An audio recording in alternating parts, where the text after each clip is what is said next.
Welcome to the Foul Play YouTube channel. Hello and welcome everyone to today's edition of the Open Mic.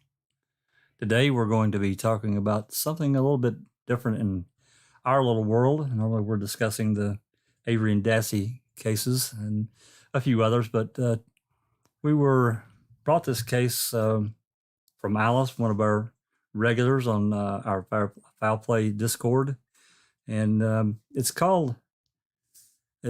actually stemmed from a case, and there's a 2 hour-long documentaries that were recently released overseas in the UK area called Murder in a Small Town.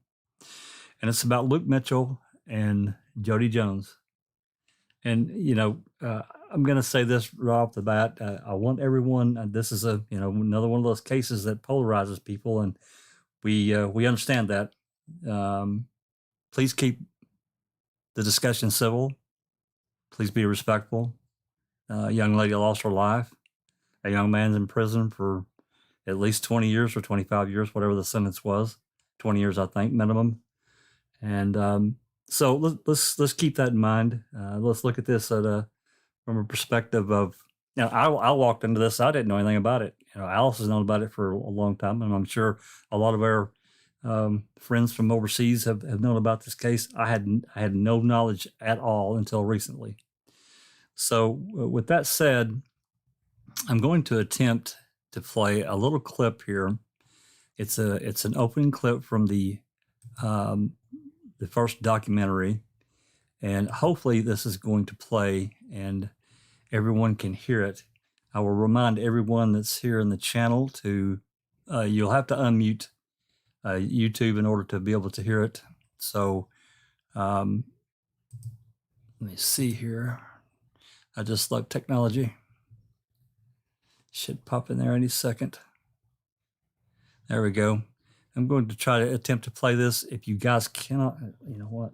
Now that I think about it, I'm going to do this. And maybe I'll know for sure if it's being able to be heard. Okay. I'm going to start this little clip. I'm just going to play the opening. I'm not going to play too much of it because I'm not going to try to play the entire documentary. I just want to give everybody a little taste of what this is about. So here we go.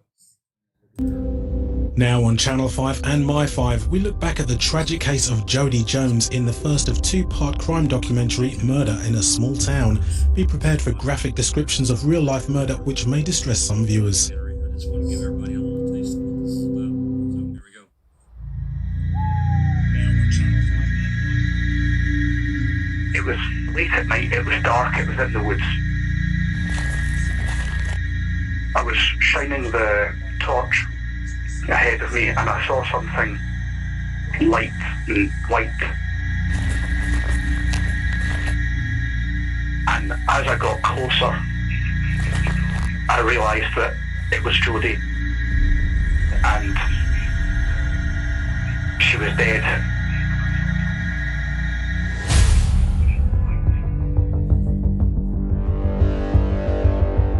It's being described by police as one of the most violent murders in a generation. This would have been a bloodbath. 14-year-old schoolgirl killed in broad daylight. Jody Jones had everything to live for, but her life was cut cruelly short when she was brutally attacked. She'd put up an enormous fight. There was evidence of a struggle. The area was heavily bloodstained. She was virtually decapitated. This was probably the most shocking and horrific murder in Scottish criminal history.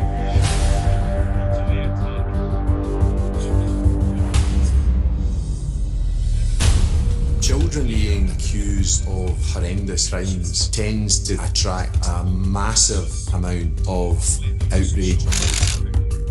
He was a Satan-worshipping, scary Gothic character. This is a little village, and we've got a devil worshipper. You can just imagine the fear. Mitchell was convicted and jailed for a minimum of 20 years. Mrs. Jones, are you happy that justice has been served today?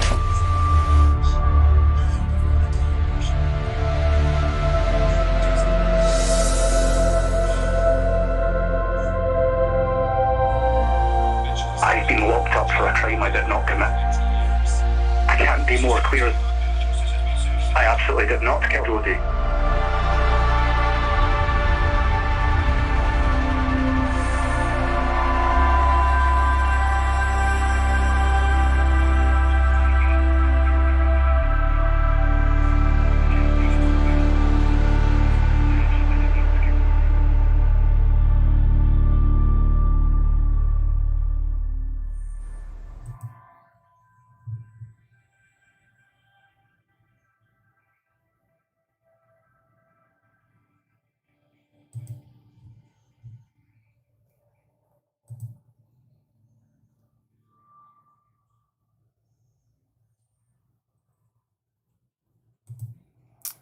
Okay. So that gives us an opening. Jody Jones was attacked in a wooded area between their two neighboring areas. I guess there's this wooded path that goes through this wooded area between their two houses. And as I understand it, and somebody correct me if I'm wrong here,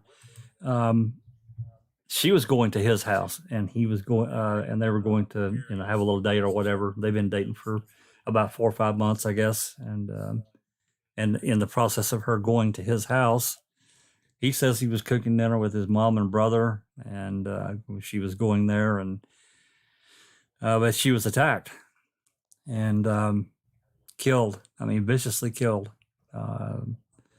There's just no way around it. It's a horrendous crime scene. Whoever killed her would have clearly been covered in blood. I mean, from everything that I saw, again, I'm new to the case. I have some exposure now, but everything I've read and everything I saw in the documentaries tells me that whoever did this would have been absolutely covered in blood. So that leads us off into this the police focusing in on Luke right away.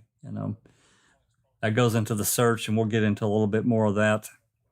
But I'm going to pause right here, and anyone from comments from the panel, who wants to go first? Jinx. I guess it'll be me. I watched this morning. I watched the 2-part series this morning. I wrote some notes. Where's all the blood? That's one of my questions. She was stabbed lots of times in the neck and face, from what I understand, and there was no blood on him. Where are his bloody clothes and everything if he did this crime? Also, they said in the docuseries that she was bound. Do you know what she was bound with? I think her pants. I think it was her pants. Her pants? Okay. I think that's right. As I recall, I think it was her pants had been removed, and yes, it was. It was her pants. That's what I thought. Yeah, she. My understanding was that her hands were bound at the back, and she was naked, and there was no evidence of a sexual assault. Correct. That's what I read too. Yet they did find it. What would show sexual assault? The semen? Because if he wore a condom, and there was that condom near her body, right? That's correct. There was a condom found in the vicinity. The condom was full of fresh semen. Unfortunately, they couldn't test the outside of the condom. There was either a contamination problem or some issue with testing the outside of the condom. But I would dare say that they would do a normal rape detection test on Jody, and there wasn't any evidence of a sexual assault. And they that's something that forensically that they could be able to detect, right, Doc? Yes, they do. They would do vaginal swabs. They'll look for semen. They'll look for traces of sexual penetration, all that sort of stuff. Something from the condom itself being left behind. Yes, and I would say so. And my understanding was there was no evidence of a sexual offence taking place. Right. But certainly the crime itself was extremely brutal. No question about that. Why would he, like, why would the killer take off her pants and make her naked?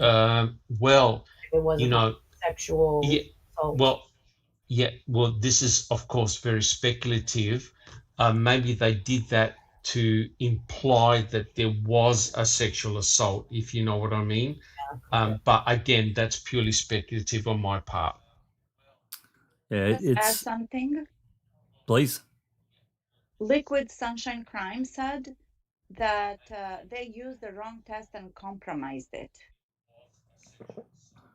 On the condom? Forensically? Oh. Yeah. Interesting. That's new information. I did not know that. Thank you. I Yeah, don't know what they did try and test it. They did try and test the outside of the condom, but it wasn't successful. That's correct. Well, that's interesting. If they used whatever chemical thing they used and did something wrong, then that's unfortunate. I don't know. You know, in today's world, I think Jack, there could be an issue because my understanding was that Jodi's body was there for many hours, and it had rained that evening.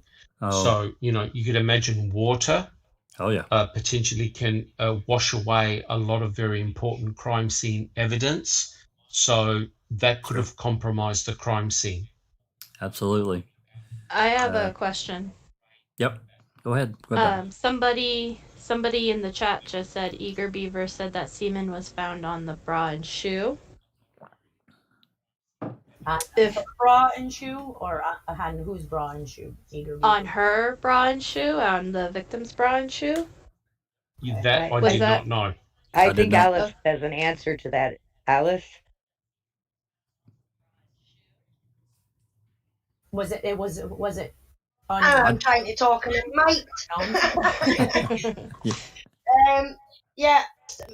Dr. Sandra Lean put out a video today, and she was answering some the questions that have been out there, and it's the Daily Record newspaper that has reported DNA on the bra and trousers as being fact.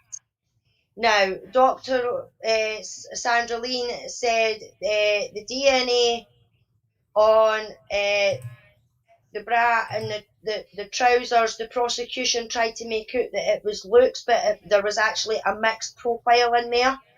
And the prosecution tried to make out that it was Luke's. The DNA of Jodi was found on trousers in a bag, which we call a holdall, that Luke had took to his father's. It was clothes that he had when he was living with his dad for the weekend. He'd brought home from his dad's at the weekend. They hadn't been cleaned. They hadn't been checked. You've got to remember, they took every bit of clothing that laddie had for forensically testing. So these trousers and that were in a bag that he used when he was at his dad's at the weekends before. They hadn't been washed or anything like that yet, and that's why. Now, that doesn't mean to say that he's a killer, because we know ourselves with other cases that we've looked at touch DNA and things like that. So that's one thing that Dr. Lean cleared up today about the bra and that. If you'd like to watch it, it's on our YouTube channel, and it was just posted on earlier today. Are you talking about two different trousers? Like you said, his trousers were found in a catch-all bag, and that had DNA of hers on it. But were the trousers that were wrapped around her wrist also have DNA, semen DNA or whatever on those trousers and on the bra? That was what I thought we were talking about. Not that I'm aware of. As I says, I'm quite new. I'm sure he didn't have a bra in his catch-all bag, right? I hope not. No. I'm not sure if they found any DNA on her trousers. I think Sharon and that's in the chat, so she might be able to answer that a wee bit better in the chat. But the media here have been reporting about this DNA found on a bra and a pair of trousers. Interesting. Okay, well let's move back more toward the beginning, because I think for people that, I mean, obviously a lot of people that are here and in chat are aware of this case, but they're, you know, like me, there are people out there that just really got introduced to it. I'm really green, but I do know enough to kind of step back, and I'm trying my, you know, knowing what we know based in the we got from the documentary, and in talking and, you know, reading these various newspaper articles and so forth. There's a lot of new interest that has grown and blown up out of this case because of, you know, certain things that we found out. So if it's okay with everybody, I'd like to move back kind of to the beginning. You know, let's step back and start it from, you know, they, you know, Luke and his brother and mom were cooking dinner. She was supposed to be there. They didn't show up.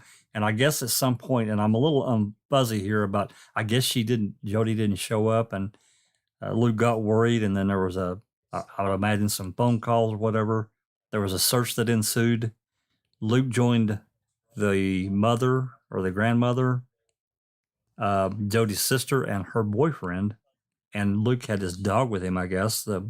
What's the dog's name? Maya, is that right, or something like that? Yeah, Maya. That's yeah. correct. Yeah, an So- Alsatian. Might be Yeah. Mia. An Alsatian dog. And so they were at that broken wall, and I'll get a photo of that broken wall up here in a second. The dog apparently triggered, stood up on the wall, indicating something, sniffing the air or whatever. Luke goes over the wall. I guess the rest of them did. And that's when they found her. Well, of course, they get the cops there and everything. Police is called, and Luke is immediately segregated and hauled away. And him and the dog are taken to the police station, and I guess he's questioned. I guess the others were questioned too. I don't know the time frame of the others being questioned, the statements given. But I want to stop right here and talk about for just a second something that I did notice and was in the documentary, is that Luke asked for his mom. He didn't have an advocate in the room. He asked for his mom. They denied him. He asked for a lawyer, and they denied that too. Based on my knowledge of, you know, laws over there, I thought, whoa, I thought that, you know, that's common that in that region, you know, someone gets taken in for questioning, they get a lawyer or an advocate of some kind that helps them, you know. So I'm going to open that up to our friends from over there to answer that question if they can. Was this an illegal thing? Were the cops were within their bounds to do that? Because it's really bothersome to me. Yes, they were. I'm going to do something that Manitowoc and Calumet and Weigert and Aspender cannot do. I can admit when I'm wrong. And I have always said, and you have heard me say on plenty of casts, that would not happen here. Well, I've been looking into it, and police are entitled to question a child if they feel that they are a witness or involved in a crime without parental consent. But it is also frowned upon, and the majority of time it will not happen like that. They will have a lawyer or a social worker or something in that. I think in a sense it depends on what type of cops are interviewing you. I suppose. So some kind of advocate's going to be in the room, in their corner. I was a little surprised to hear that, but nonetheless, I guess at that point they Wait, you were surprised that cops interviewed a teenage boy without any lawyer or parent present or advocate? Yeah, over there, yes. Not here. No, hell no. They do it all the time. Donna said it is in the UK you are entitled to an appropriate adult. Okay. But isn't Scotland UK? My question is, did he ask for a parent? did. Or He did. He did. and they denied him. They denied So it. that's messed up. That's messed up right there. Because it's Well- one thing to not ask for it, but if he asked for it, Correct. I want to know why. That was kind of my thinking. He wasn't given one automatically, and then he asked for his mom or a lawyer or whatever, and he was denied that too. That really raised my hackles because he's 14 years old, and I'm sure he's scared to death. I don't know his relationship with the girl, but just by all intents and purposes, he just seemed like the kind of the typical smart ass 14-year-old to me. But I'm unconnected. So, but so after that, he didn't get a lawyer. They call mom. Mom comes down to the station, and they question her. But apparently, she alibied it, but they didn't believe her. And that And brings up another thing is, Yep. if I may also say something, when Yep. you're 14 and if you're innocent, first of all, you don't know the politics, you don't know the law, you have no life experience in that area, so you don't know that it's the wisest thing to not talk. to not talk or leave. We saw that with Brandon. I didn't Well- know anything about that. We teach our kids to do the opposite. Talk to them. If you're innocent, you have nothing to worry about and everything else. Right? I don't. Yeah, I agree with you. I just don't know what. I don't know what the. Well- we have the Miranda rights here. I don't know what's allowed in. Lee Williamson in the chat said it's called a Section 14 interview, and it was legal in 2003. I believe it's no longer legal to refuse legal representation. Excellent. Thank you very much for posting that. I appreciate that because I did not know. It's completely new information for me. Here, you're given your Miranda warning, and you can not talk, request a lawyer or an advocate, and just not say anything. I don't know. Everything's perception. In that region, he may have felt compelled that he had to talk because they hauled him down to the police station. I just don't know how it works as an overall. Told him, the chat's gone really fast, and I'm trying to keep up with it. But somebody Karen had McGinnis said there apparently was a social worker present in the room. And she and he also was said told that she he was a witnessed the witness. hostility of the police questioning him, but she apparently said he was giving as good as he was getting and felt she didn't need to intervene. Well, I digress. I disagree with that. But that's me. He's 14 years old. Yeah, he's a child. He has no idea. Yeah, I was gonna say, irregardless of what the parent or him agreed to or not agreed to as a child, they should have had a proper advocate in there to kind of monitor the situation. Yeah, because what 14-year-old kid is if you went up to a 14-year-old kid on a regular day and asked him to take off his clothes and he's like, sure, that's still not okay. And Eager Beaver makes a point to let us know that only his clothes were examined that night out of all the people that were in the search party. Her sister was there, her sister's fiance, her mother, and the grandmother, and yet none of their clothes were seized. Well, that was another thing, and I think everyone that's watched the documentary, police have indicated that Jody put up a hell of a fight. So Right. I would imagine that they checked him out. And I'm not trying to be a perv here, but I'm just saying, when he undressed, any visible injuries would have been photographed and notated right away. Yes, Someone in the chat they noted did text. that They there took was no injuries to his They- body. No, they took him to the police station, stripped him, photographed him, and then put him in a room. He was in one of the forensic jumpsuit type things when his Right. dad got there. Yeah, I remember her saying that, and that moves me just a slightly past, and I'm going to stop and let you all comment a little bit later on. And this is, I think, in part 2 of the documentary, and I recommend anyone that hasn't seen it that's interested, you need to watch these 2 documentaries and just judge for yourself, but at least take in the information that they present. It's really interesting. But part 2 of the documentary, I guess Luke had to go use the bathroom, and he said that 2 pretty large cops followed him in there and basically told him he had to, he did it. They were really trying to coerce him. That's what he said now. But then there was also, and I'm not going to play it, but there was also a tape that was played as part of the interrogation. They were really hard on him, and it wasn't a long clip, but yeah, they were pretty rough on Very him. aggressive. Yeah, Yes, they really aggressive. were. So And I think that Eager Beaver also said that when he asked to go to the bathroom, he was permitted, but the social worker didn't come with them, and that's when the bullying started, there you go. while he was taking care of that business. Right. Sharon, So Which end? why don't Which you end? come I just want to. Bathroom, that's so come nice. to Discord?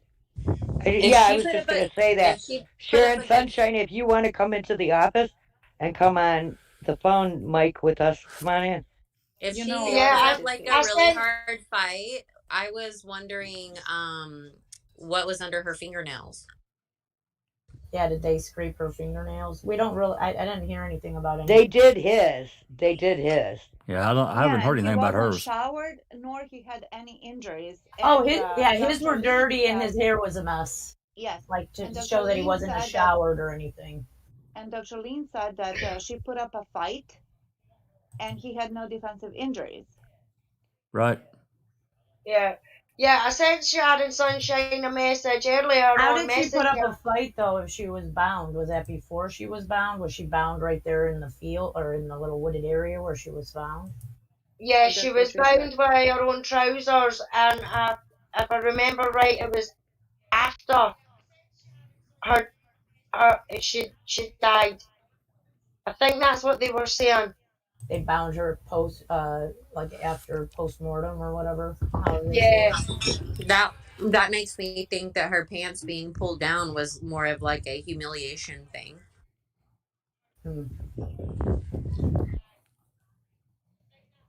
That's interesting. Well, it's all interesting. They immediately took him, and then I would imagine within a very short amount of time. I mean, it sounds like a few hours. They're already accusing him, Johnny on the spot, without really nothing was done. I mean, they forensically. I mean, they were in there for hours taking. Doc, do you remember how many samples they took out of there? It was hundreds of samples of evidence they took out. Sharon Sunshine says they did scrape one hand of Jody's, but guess what? They messed up on the testing again. Oh my God.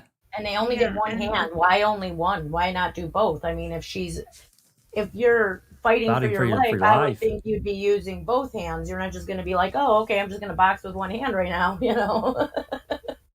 So that doesn't really make any sense at all. Why they wouldn't scrape both of her hands? I mean, if she's clawed somebody, there's a really good chance of DNA getting picked up under her nails, and that's even back then. I mean, we're talking about 17, 18 years ago now, 2003. So DNA was all rage back then. So why weren't they scraping her nails?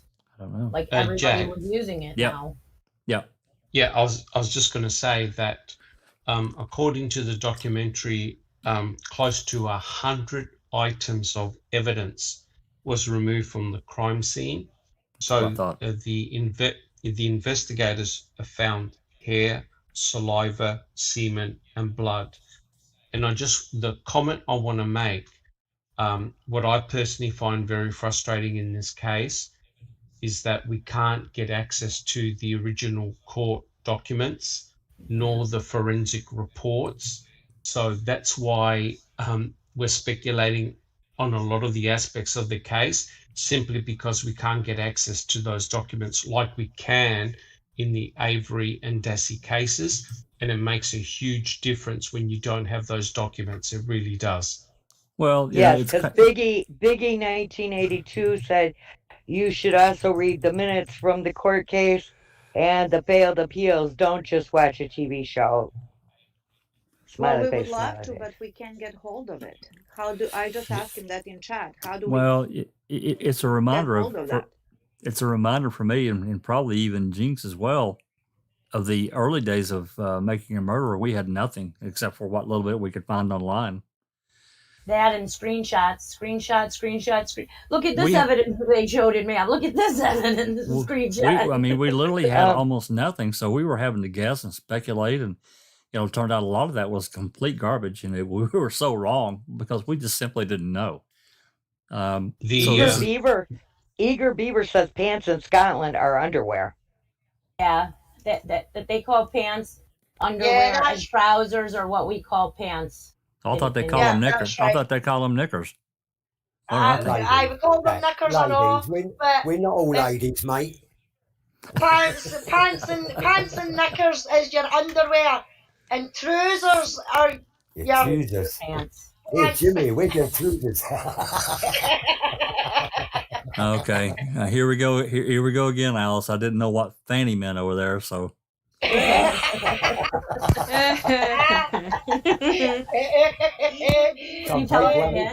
people haven't got a Jack and Danny, have they? Alice? Are we gonna go through the fanny thing again? No, you've got me.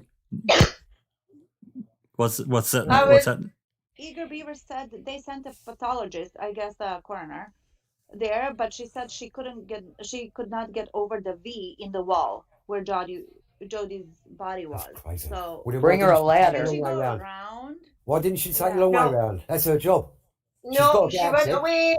She didn't go in because she couldn't get over the wall? She went away and came back with ladders so that she could get over. I was going to say, have you ever heard of a step ladder in Scotland? I mean, Jodi's body was left out all night uncovered. That's wrong. From late at night until about 8 or 9 in the morning. Why was no scientific tent erected around the remains? There should have been something to protect the remains of Jodi from the environment. It's not about it's everything. You've got to preserve the scene. It's as simple as that. So the first thing you do, bang, plonk a tent over it, and no one goes near that tent. Coroner's first person in. Yeah, but none of that happened. None of that happened with her. And what you do is you put up a perimeter around the rest of the area on a wider scale, maybe 30, 50 yards out, perhaps 100 yards out, and that's your immediate search area once you've got resources to do it. But the coroner is the only person inside. The person is the only person inside the tent, and only official authorised people within the 100-yard cordon. Yeah, Sunshine says that the next pathologist did not come till 8:30 in the morning the next day. That's crazy. No, there's something. Yeah, it is crazy. There's something very wrong with that. It's Scotland, and I know it's rural, but look, it's not the Outer Hebrides. No. And we get fucking 4 seasons in one day. We can get fucking rain, snow, sleet. I get that. But it shouldn't be too difficult to get a coroner in there, should it? No. But because she couldn't get out of the wall, she didn't go over, and they couldn't get one till the next morning. You could have phoned Liverpool at 8 o'clock in the evening, and at 2 was o'clock anybody in the morning, watching that crime overnight, or was it just open for anybody to go in there after that time during the night? The police were trampling all over it, gents. They fucked this up.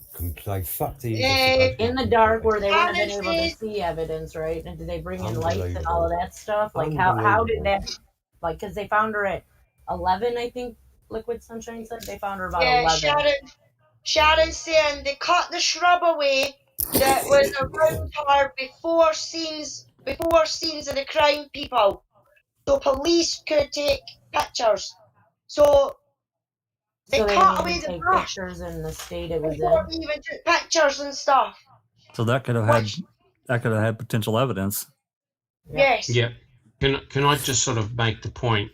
I agree with what everyone has been saying. What's happened is that the crime scene has already been contaminated and compromised. Yeah. And compromised already. By police. Yeah. That's correct. And I agree that the crime scene should have been roped off.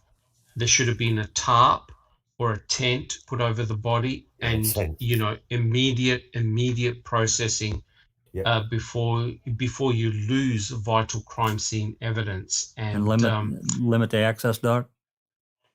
No question. You bring in the coroner, you bring in the forensic team with photography, you make sure nobody goes in, nobody goes out.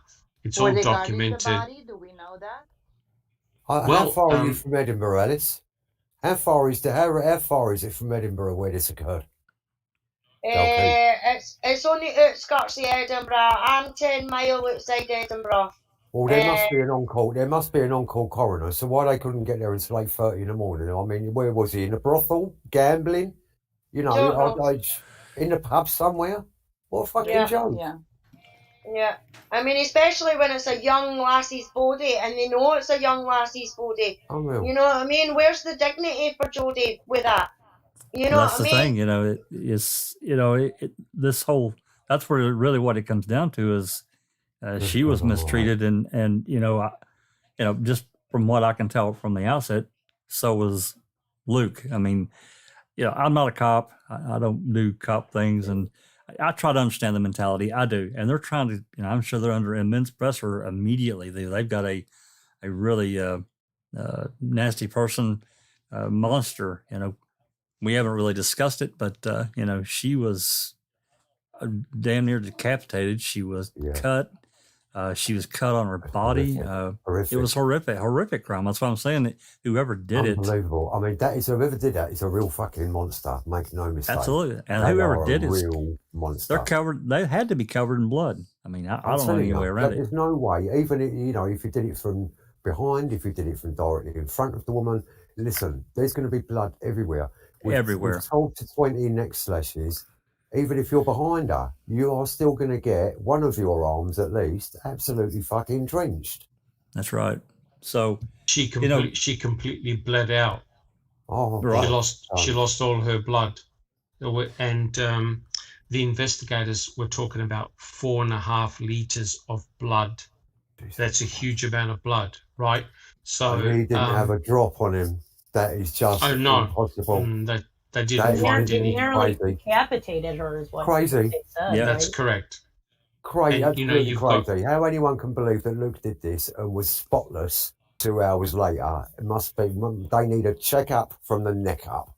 They must be mad if they think this was Luke, because 2 hours later there isn't a mark of her on him or a mark of him on her, and they still think he's guilty. Now, correct me if I'm wrong. They went into their house the following morning, right? The police did. They checked his house several times. Correct. Unbelievable. So there's no way that boy did this murder. And I'm only going by what I've seen, which isn't much so far, but from the police point of view, they screwed this whole thing up, and they've used him to cover their own arses. They fucked this up, and that's why Luke's banged away guilty as sin, because they screwed the investigation, and they know it. So my understanding also is that the only reason why this kid was a suspect was because A, he was dating her, and B, he might have been into he might pagan. Have listened to a Marilyn Manson album once or something. Or yeah. It was actually after the fact. I think that was after the fact. I vaguely remember it when it happened, because he liked Nirvana and wore Nirvana. Oh no. And not Nirvana. Yes. Yes. Because he wasn't afraid to tell you to fuck off. That's why. Because he listened to Nirvana and he had one Marilyn Manson CD, which was bought after Jodie was killed, because it had her favourite song on it. Now there was receipts handed over to the police to prove that this was bought after the fact.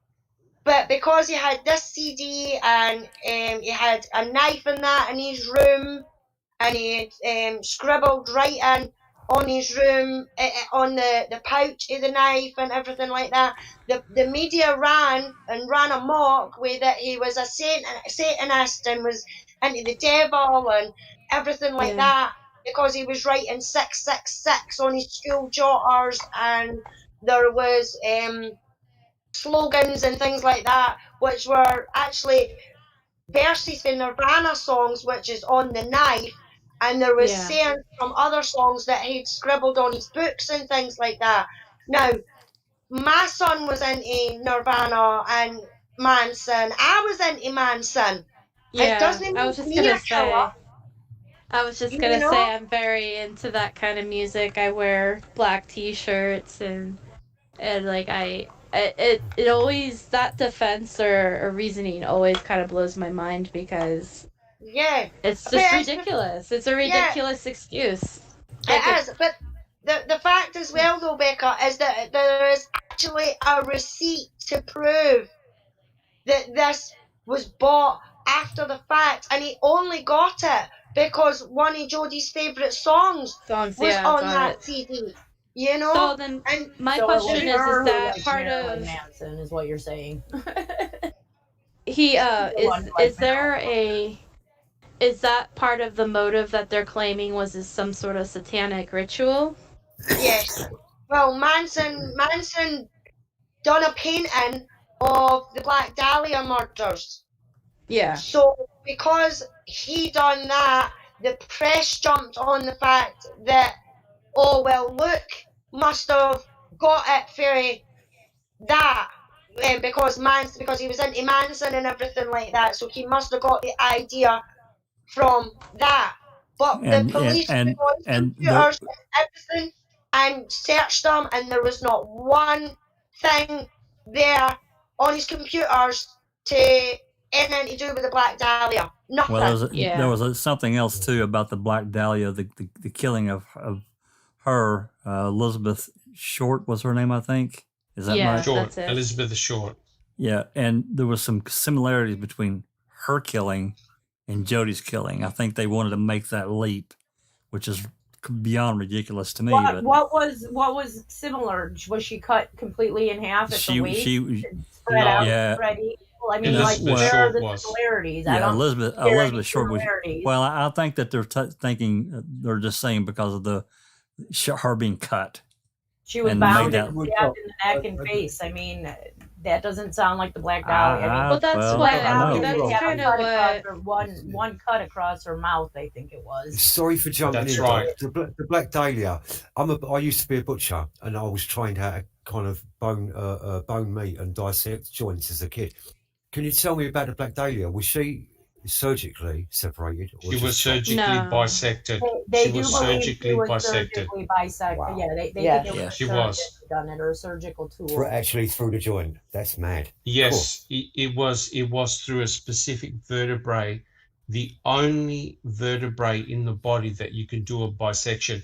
The bisection was done by some surgical skill, and the operation to do it takes several hours. Right, it's a precision surgical cut, and well, I know we're not going to talk about the Black Dahlia, but there was only a passing resemblance between the slaughter of poor Jodie and the Black Dahlia.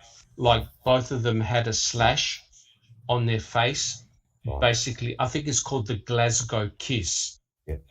Is the term for it, where the mouth is actually opened up by a both blade. Cheeks, one blade. Yeah, yeah, correct. But in terms of similarity, no, they were vastly different.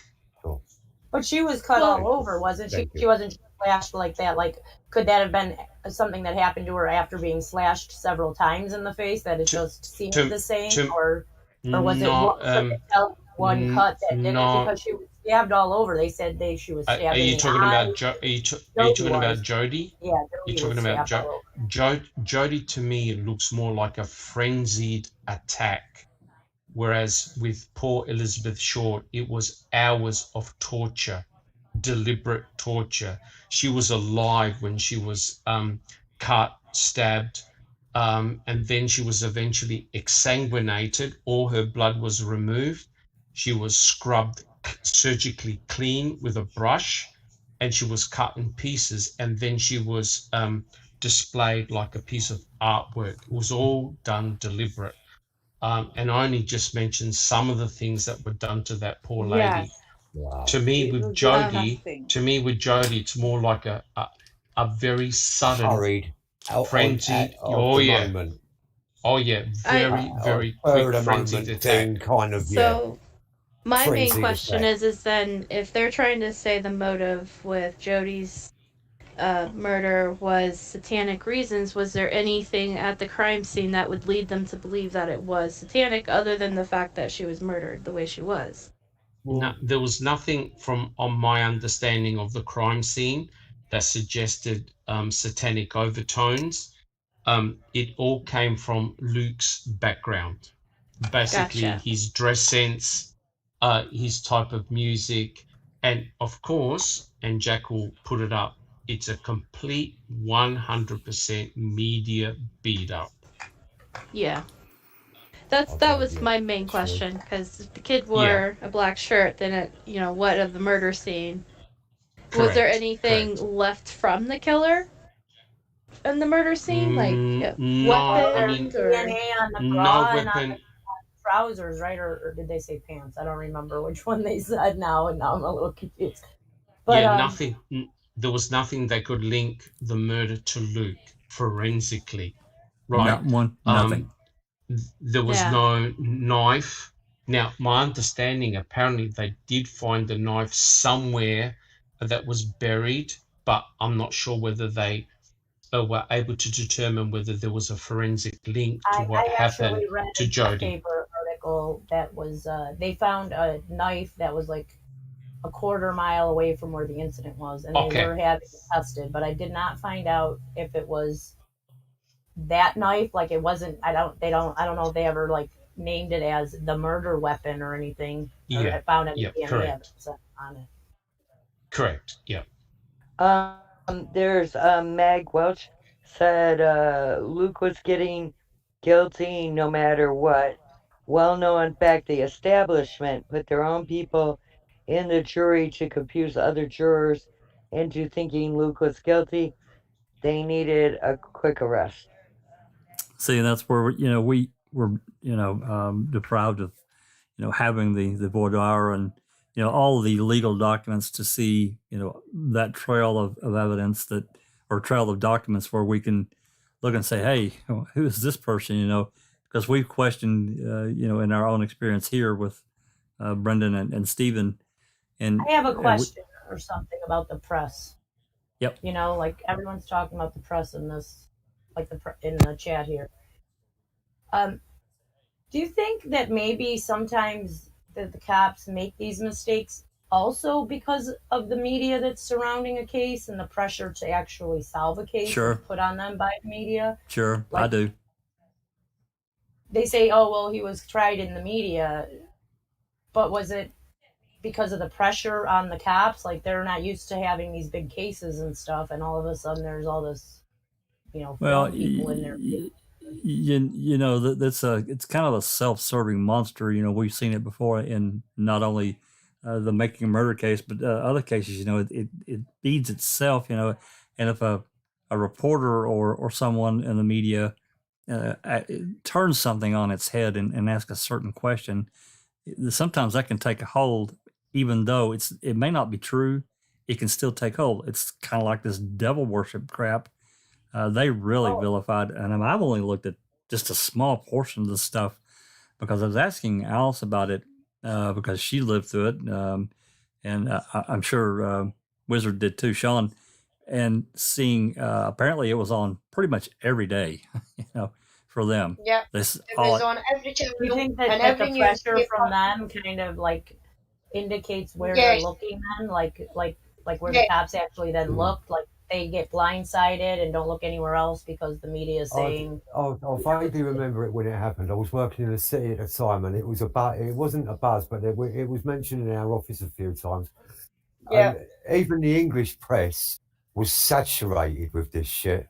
Yep. And I was appalled at it. Now, Yeah. if that had been going on in an English court, you wouldn't have seen any of that in the press. It would not have been allowed. Well, see, this is Sharon there's something very wrong. They found the knife. They found a knife, but because it was after the case, they've never tested it. They just treated it like lost property. Well, the newspaper article said they sent it for testing. So did they test it, or did they find something when they tested it and then decided, oops, it's gone, we're going to lose it now? that maybe went Yes, for. Well, your it's guess is as amazing. good as mine with When that, they Jinx. when they hide evidence or when they lose it, you've got to ask yourself, what is it about that evidence that they don't want you to see? Yep. These are policemen. They are the custodians of our judicial system. If we can't trust them with evidence, how do we trust them with our judicial system? Yep. They are the front line. They're not supposed to lose evidence or witnesses or suspects. They're not supposed to lose anything, including their shit. But I think that's exactly what they lost in this case. They trampled all over it. They screwed it up. I wouldn't be surprised if there was a couple of coppers in the squadron, senior CID officers, who were informing the press blow by blow of everything. They were all talking about the goth and the evil and the Satanism and all the rest of it. The press loved it. And He lapped it up. they fucked this up and they used the press to convince everybody that boy was guilty. It reminds me of Paradox. He was never gonna. The amount of press in the UK, and I'm not just talking about Scotland, I'm talking about the whole of the UK. This would have been news all over Europe. Make no mistake about that. The capitals of Europe would have been flooded with this. That boy was never meant to get a fair trial. That's what I'm saying. You know, we were talking about the media, and this article that I've got pulled up right now is from the Sun, and this is a recent. This is a recent article, and look at the question right there. How did Mitchell know where to find the body?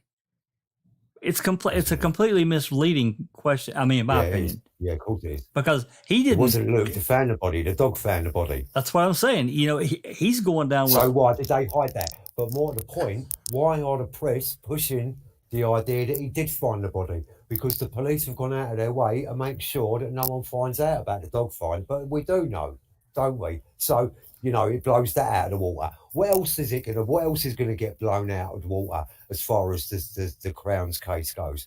I think we screwed Luke over big time. That boy deserves at the very least a chance to clear his name. Can I just add that there were three principal things which led to his guilt. First, that Luke found the body, but we know he actually didn't find the body. It was Mia that directed him to the body. Yep. There was an eyewitness that allegedly saw him with a girl near the entrance of the walkway. And thirdly, his alibi with his mother was not accepted. So those 3 points went a long way in nailing the guilt of Luke. Those 3 points. Can I ask a question, though? That witness, was that the one in court that could not identify him? That's correct. That's right. The lady could not identify him in court. Well, then her testimony doesn't hold up, and she couldn't identify him. Apparently, she was the star witness. Her name was Andrina Bryson, and in court, she could not ID Luke. That's interesting. And yet they said the jury was like the star witness that put him away. She was the star witness. But she couldn't even identify him in court. So how can... I'm so confused about the juries. Like, I'm starting to doubt whether juries are good or not, because how did they get so easily swayed when this woman's coming into court and saying, I can't point him out? The minute many juries walk into a high-profile jury box and they're sworn in, they've already lost their impartiality because of media coverage in the higher-profile cases. So, you know, how do you win? I mean, it's okay. I just want to already lost their impartiality. Megan Cargill said, "Can you guys discuss the confession? How much please? of the confession do we know? It's something that has a lot of confusion surrounding it." Confession? I don't remember hearing that. I don't know. That's a question. I don't know. I don't know anything about a confession. He says he will never admit to this crime because he did not do it. Right. So That's what I thought. Now, don't thing with me 100% on this, because as I says, I'm still finding out about bits and bobs of this case and that as well, by watching Sandra's videos and everything like that. And I'm sure Sharon will correct me if I'm wrong, please. The stocky man, I think, is the stocky man that people have been gone on about is the one that's made the confession. Sandra said in her answering questions today that the stocky man did not confess. So if that's what I'm meaning about, that apparently there was a report of a stocky man following Jodie, but that's not been proven or anything. And there was a thing going about a confession. Somebody is meant to have confessed as well. I need to read more about this case, obviously. Yeah. I mean, that's it, Jinx. There is so much more that needs to be uncovered in this case. And I mean, you can check the press articles and everything like that, but with our press, don't believe everything you read because they twist it. They twist it to their narrative. Speaking of subjects. twisted, this particular one I've got pulled up now is sorted jail letters from Luke Mitchell have opened a window into the warped mind of Jody Jones' murderer. But now, as I understand this right here, I think Jinx is one, I believe is the one who gave me this link. No, I think this was where's that from? What newspaper? Where's that from? So the Daily Record. Oh, fucking hell, bells. This was written apparently, as I understand They're it, still crucifying him. Apparently a news reporter wrote these sorted letters, trying to get Luke to say whatever, in a reply. What kind of some journalism that is, eh? Some kind of journalism that is. Exactly. He said he wanted to get into his mind. That he wanted to get into his mindset. If they'd have gone away with that, that would have can I just jump in for everyone who did it. Yeah. Can I just jump in for a wee second? Sharon Sunshine said, Sandra said that the person who confessed was not someone the public knew about. Wrote in there, I don't know if maybe she can say, somebody said the person who confessed was the cousin. Is that true? Where did I see that? I just rolled past that somewhere. And I know there was the cousin on the moped. Oh, yeah. Right. Froston cousin. Do we know if that's true? We don't. This is all speculation. Yes. I mean, we're just, things are just coming out left, right, and it's all still unraveling. There's still lots of information out there that people don't know. And I mean, I'm not an expert on this case, even though I lived in the vicinity. And I'm ashamed to say it myself. It happened. It was all over the news. He went to trial. He got convicted. I didn't believe in the conviction that he got because I always thought he was innocent. But I do not know everything about this case. So there is only some things that I can answer because of watching videos and things like that with Sandra. Because for me, Sandra is the source that people need to rely on to go to for information. She's been doing this for 17 years. She has believed that Luke is innocent, and she's been shouting it for the fucking rooftops, and people haven't been listening. And now, thankfully, people are starting to listen. And that is the best thing I think that can happen for this case. So please, anybody in the chat or anybody who's got to leave comments on that, please don't be nasty or anything like that, because we're all still learning as well. And if we get things wrong, then we will admit that we will get things wrong. If we don't know it in the podcast that we're doing, then we'll relate to it in other podcasts that we do. So I would just like to put that out there for everybody, because we've also got to remember that there was a young lassie who got murdered in amongst all of this, and she, in my eyes, and this is only my opinion, she has not got justice, and neither has Luke. Exactly, which is exactly why I said it at the very beginning. We've got a young girl that lost her life, and she deserves if he did it, then he's where he belongs. If he didn't do it, then we got two big wrongs here: her death and him being in prison. But talking about the press, and Jinx sent me several links also that she had found, and I've got one up now. And this is from I think it's July 2nd, 2003. So it begins this progression of the media, and I was just blown away just by the 9 or 10 or however many that Jinx sent me, and this progression of wow. That's July 2nd. Here's July 3rd. I'm going to pull it up. Girl throat was slit, and it goes into, all these are available. Like there's nothing here that's, that's anybody can find. But it goes into this thing that we've talked about so many times of the press taking a hold of a story and just running with it, just running with it. Shit journalism Jack. in the UK. Yep. It's very worst. Yeah, what's that, Doc? Jack, if I could just make the comment, and just two things. First of all, I myself are very new to the case. Probably spent maybe 1 or 2 weeks reading about the case, so I'm very, very new about the case.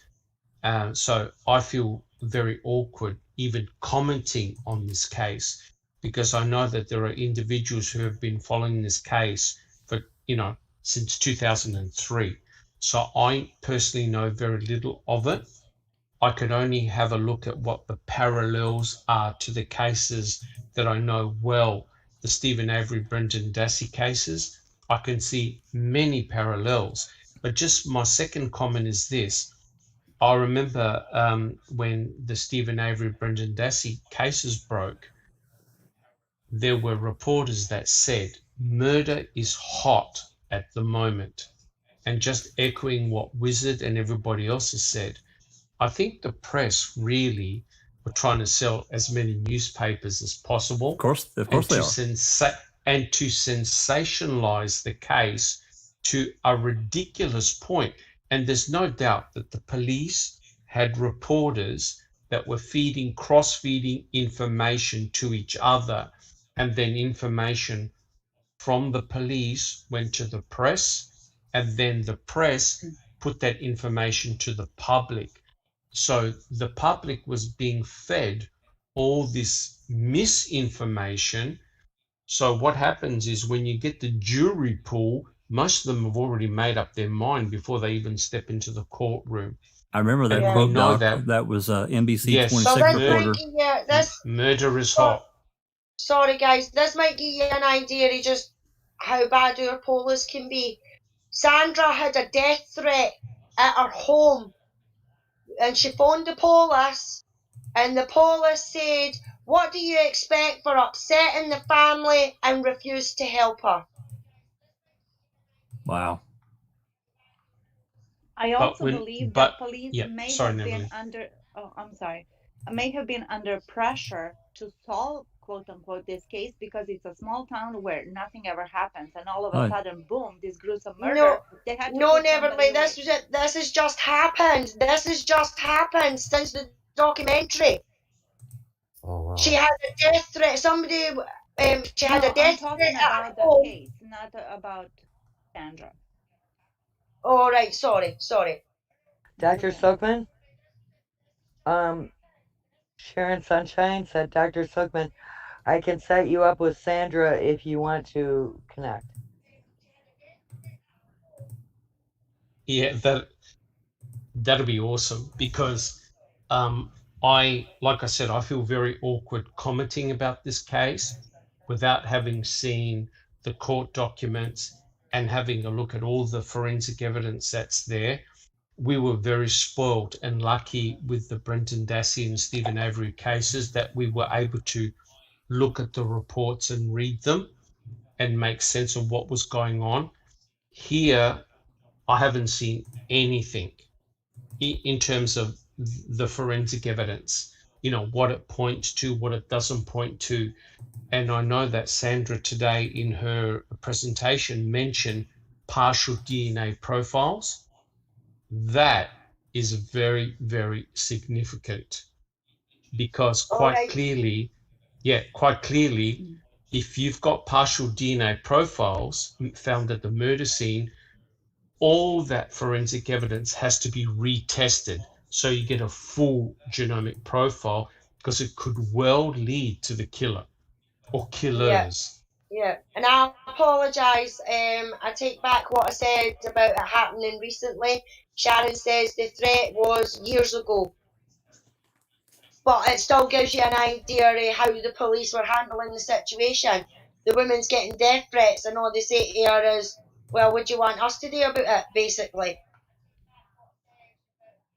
Yeah, and one thing that I took from the live video that Dr. Sandra Lee did today, that I watched it today, she said that Luke was convicted based on the majority of the jurors, and she says we don't know how the numbers. It could have been, there's 15 jurors on the jury. It could have been 14-1, but it could have been also 8-7. And then I saw T1's reply here in chat. He says, in my opinion, the biggest red flag in this case is that the jury did not come to a unanimous decision, which is the standard in the USA, and they heard everything during the trial. That, to me, says there was reasonable doubt present. And how could you not have a reasonable doubt present when we said no DNA, strictly circumstantial case? And what happened to all the other Danny suspects?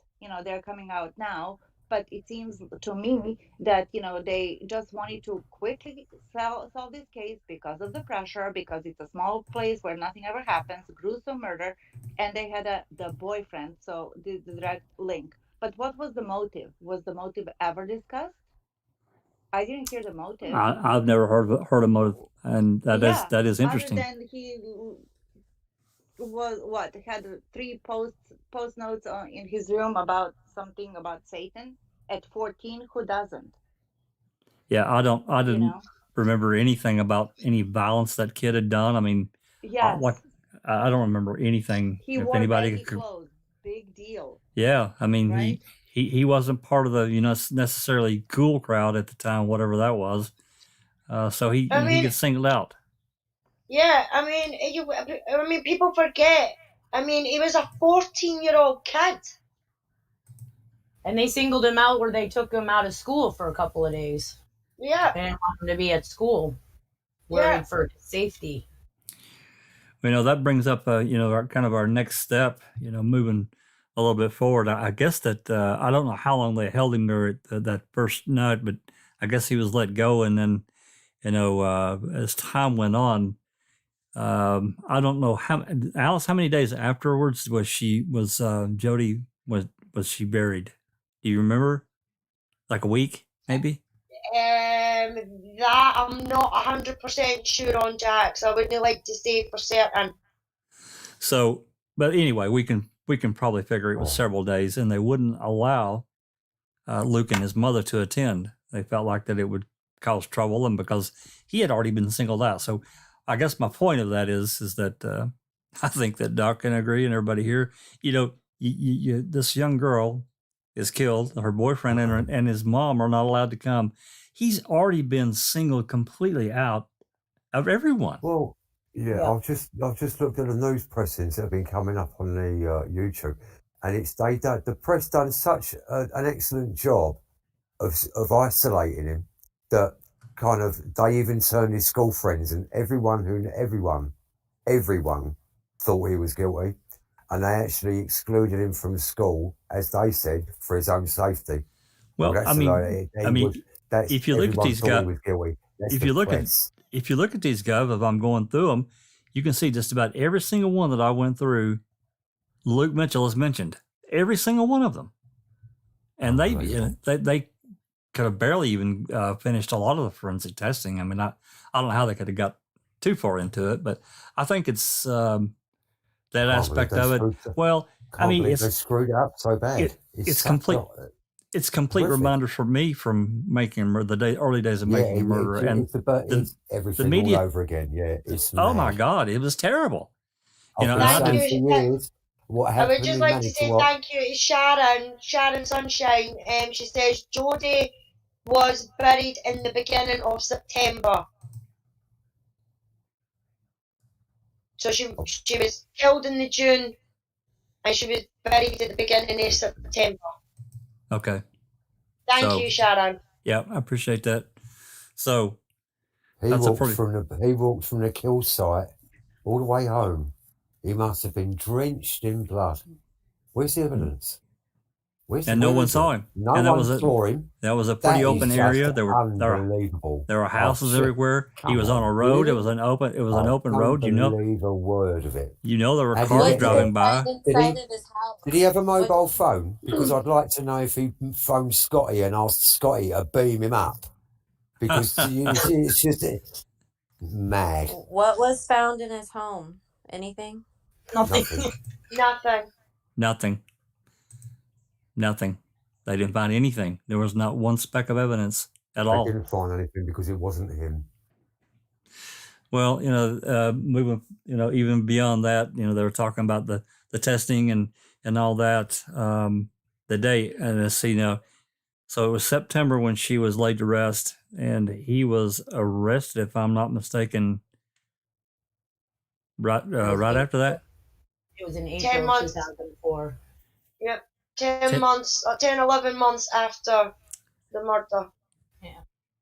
Something had, I'm just remembering, and forgive me, I can't remember, but something had happened, and then they arrested him. But, okay, well, 10 or 11 months later, they arrest him.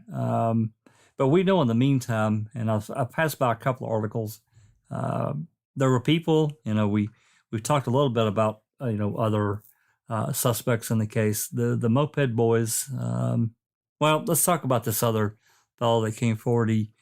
He talked about his friend. I'm not going to mention names because I'll get it wrong. That his friend had dropped by, and he had some pretty serious scratches on his face. Everybody remember what I'm talking about? This scene, the documentary. Yeah. And he admitted, what was it, Doc, that he had been on a trip of. He had been on narcotics. He had been smoking weed and taking alcohol. Yeah, drinking beer. Correct. And methadone. Valium, weed, and cannabis. Beer. He's a walking pharmacy. Something else, I think. Well, how he was walking defies belief. Even his friend, I guess, was suspicious that he had done, because he said he had fell into, he was in the woods and he had fell and scratched his face, which I guess his buddy didn't really buy, because he also put himself in those woods. Right? I'm sorry? Like where her body, the guy also puts himself in the woods. If he does say that to his friend, he's putting himself in the exact woods where she was murdered. Right, that's what I'm saying. He puts himself there. His buddy becomes really suspicious of, anybody, and this is just a speculatory statement. Don't anyone take it that I'm saying that this guy did it, because I'm not saying that. I don't know. However, circumstantially, it looks terrible from looking at. Well, just from what we're looking at, to say the very least. Absolutely. I don't know. Somebody tell me here, did his friend mention this to? Did this get back to the police at the time? Did he report it? It's all right saying it's a Sandra Lee now, but at the time, did he report it? Yes, he went to the police and reported it. But as far if I'm remembering correctly from what Sandra said, he did go and report it, but they shunned it off. I think it was after he was convicted that he came forward. That guy. They didn't investigate it any further. That's the problem with this case. They weren't worried about it. The things they should have investigated further, other people that was in the vicinity, near the vicinity, things like that, should have been investigated, but it wasn't, because they had tunnel vision on Luke and Luke only. Why would the press? You need to ask yourself. The press have fed a lot of false details, and you've got to ask yourself why. Particularly about the burning of the clothes. There was no evidence found of burning in any fabric. No buttons, Yeah, no zips. where did that come from? Nothing like that. Where did that story come from, and how the fuck did they get it? I mean, didn't Because they that convinced a lot of people. That explained to a lot of people why there was no physical evidence. But now they accused and that his in mother. The minds of Manny would have been a convincing factor. They accused his mother of doing that, correct? Of doing the burning. That's correct. Yeah. Yes. But they had no evidence of that.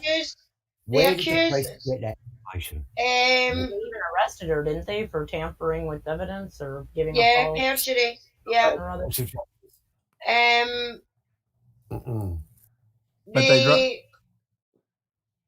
They said that the mother. Now I don't know if it was the police or if it was just rumours or what at the time. I'm sure somebody will correct me if I'm wrong in the chat, please. But it was going about that Corinne had burnt a Parker jacket and things like that in the log burner out the back. Now the ashes and things like that were tested and nothing like that was found. No remnants of fabric or anything like that was ever found. No plastics, nothing. The Parker jacket that people go on about a lot is a video clip, and he's got a green Parker jacket on.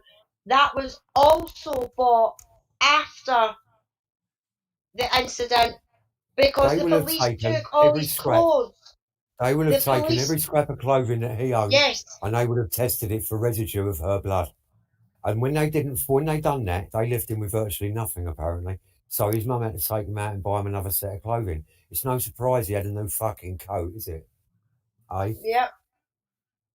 What were you going to say, Doc? Your cops are all as straight as dies. You need to think again. There are bad cops, not all the time, and not all of them, but sometimes they do come along. And this, I think, is bad coppery that's done this. If someone's gone in there and they've tipped the balance with lies and innuendos, they've fed the press, they've set Luke up, because it probably hides mistakes that these coppers have made in the investigation to find the real killer. I don't think Luke's guilty. He deserves a chance to clear his name. What were you going to say, Doc? It's not just doubt, it's just plain wrong. Yeah, I agree with Wizard 100%. I was going to say that Luke's mother said that the story about the burning of the clothes happened because there was somebody else in the neighborhood who just happened to be doing a burning episode at the time that lived close by. So what happened was, the rumor started that there was a burning episode, and the press picked it up, and all of a sudden it was Corinne, Luke's mother, that had done the burning, right? So it's true. They did check the ashes. There has That's to be a correct. point somewhere where the media can attribute that story to an individual. There has to be an individual responsible for having put that idea in their head. If not, the media have just dreamed it up. The media have dreamed it up, and they're just using that as a concocted story to cover their own arse. Well, that's what I said. Never divulge their sources. That's why I said a minute ago that it becomes a self-serving thing for them because it sells newspapers and print or and media of any kind, radio and TV. Well, even the internet, So they've got, we're looking at 4 sources of income here, and I get that, they're trying to make money and they're trying to sell a product. However, when that comes at the I'm a big First Amendment believer. I ran into some situations recently that have just really rackled me, and really grinds my gears. However, in this instance, now they're inventing things or they're creating something out of nothing to keep the story flowing, or to invent something else that's salacious enough that the public's gonna just eat this shit up, right? Well, if you think about it, Jack, how incriminating is to put out a story like his mother burnt his clothing Oh my that was God. soaked in blood. Yeah. That's a grenade. That's a grenade right there. Which toxic. means this. His alibi is discredited. That's exactly why they did the story, right? So if Luke says, "Hey, look, I rang up my mum to discuss dinner," well, what you do is you don't only attack Luke, you attack the alibi. You attack the mother. Oh, that you attack the mother. That reminds me of, Mr. Kratz needed a scapegoat. So what did he do? They went through everyone and finally got to Brendan, who couldn't resist the pressure of these adult men, so they could make this connection. And all of a sudden, we've got Item FL. Whoa, well, there's a bullet in here with DNA. So it's the same thing. Correct. And just to echo what Wizard said, once that story is out in the wild, it's almost impossible to correct and overturn. Because if Luke's mother says, "Hey, I didn't do anything," no one's going to believe her. So if you discredit an important alibi witness, then all of a sudden Luke is on very shaky grounds. Right. He now has no alibi. He's seen by an eyewitness allegedly near the path, and now the press is saying he found the body. But there's one important point to mention, and that is the witness, the search party that was with him gave first day statements. And they all said, yeah, the dog acted really suspiciously, put its paws up, put its nose up, and was smelling, and led Luke to Jodi's body. In court, they all changed their statements, and all of a sudden, no, it wasn't the dog, it was Luke that went directly to the body. Right. So you can see that first day statements are usually the most accurate ones. Once people get polluted by reading the press, by talking to each other, things change. Or did the fact that they found his blood on the T-shirt, the boyfriend's blood on the T-shirt of the victim, is that why they changed their story? Well, put it this way: the family wanted to distance themselves, right? They wanted no potential association of what happened to Jodi, as in innocent or not. So you point all the fingers to one suspect only. And that's what they did, because they changed their statements. And Dr. Sandra Lean, she looked at all the statements and she can actually track the changes. And also, don't forget, there were 2 retired investigators with 50 years of crime scene experience. And even they worked out that there were shenanigans going on, right? They didn't know the case. They started from scratch, and even they concluded that Luke was not the murderer of Jodi. And this is from 2 independent investigators. Yeah, they were scratching their head. I found that pretty interesting. Yeah. In addition to all of that, remember that Luke's mom and Luke both took the lie detector test. Polygraph. Yep, they did. Passed it, but then they talked shit about Luke because he had his eyes closed. He had his eyes closed because everybody else, he didn't want to be distracted. He was told to close his eyes. Yeah, the polygrapher, the polygrapher told him to close his eyes. Yes, and now they're saying, well, he was manipulating the test. Oh my God. Didn't they have him in a noisy room? They did. Had him in a noisy room. He should have been in a quiet. He did. Yeah. He should have been in a quiet place. But because he wasn't, they told him close your eyes. So he did. And when the public saw that, the mayors and the guilters said, well, look, he's trying to manipulate the test, and that's why he passed. Well, the test cannot be used admitted in evidence anyways. But the point is that he cannot win, no matter what you do. Yeah, he passes the polygraph, and they say, oh, well, he closed his eyes. So what? That doesn't really affect a polygraph at all. A polygraph in a noisy place. Yeah. Okay. I'll set the scene for you for that, right? It was a room with glass windows all the way around it. So there were people moving everywhere.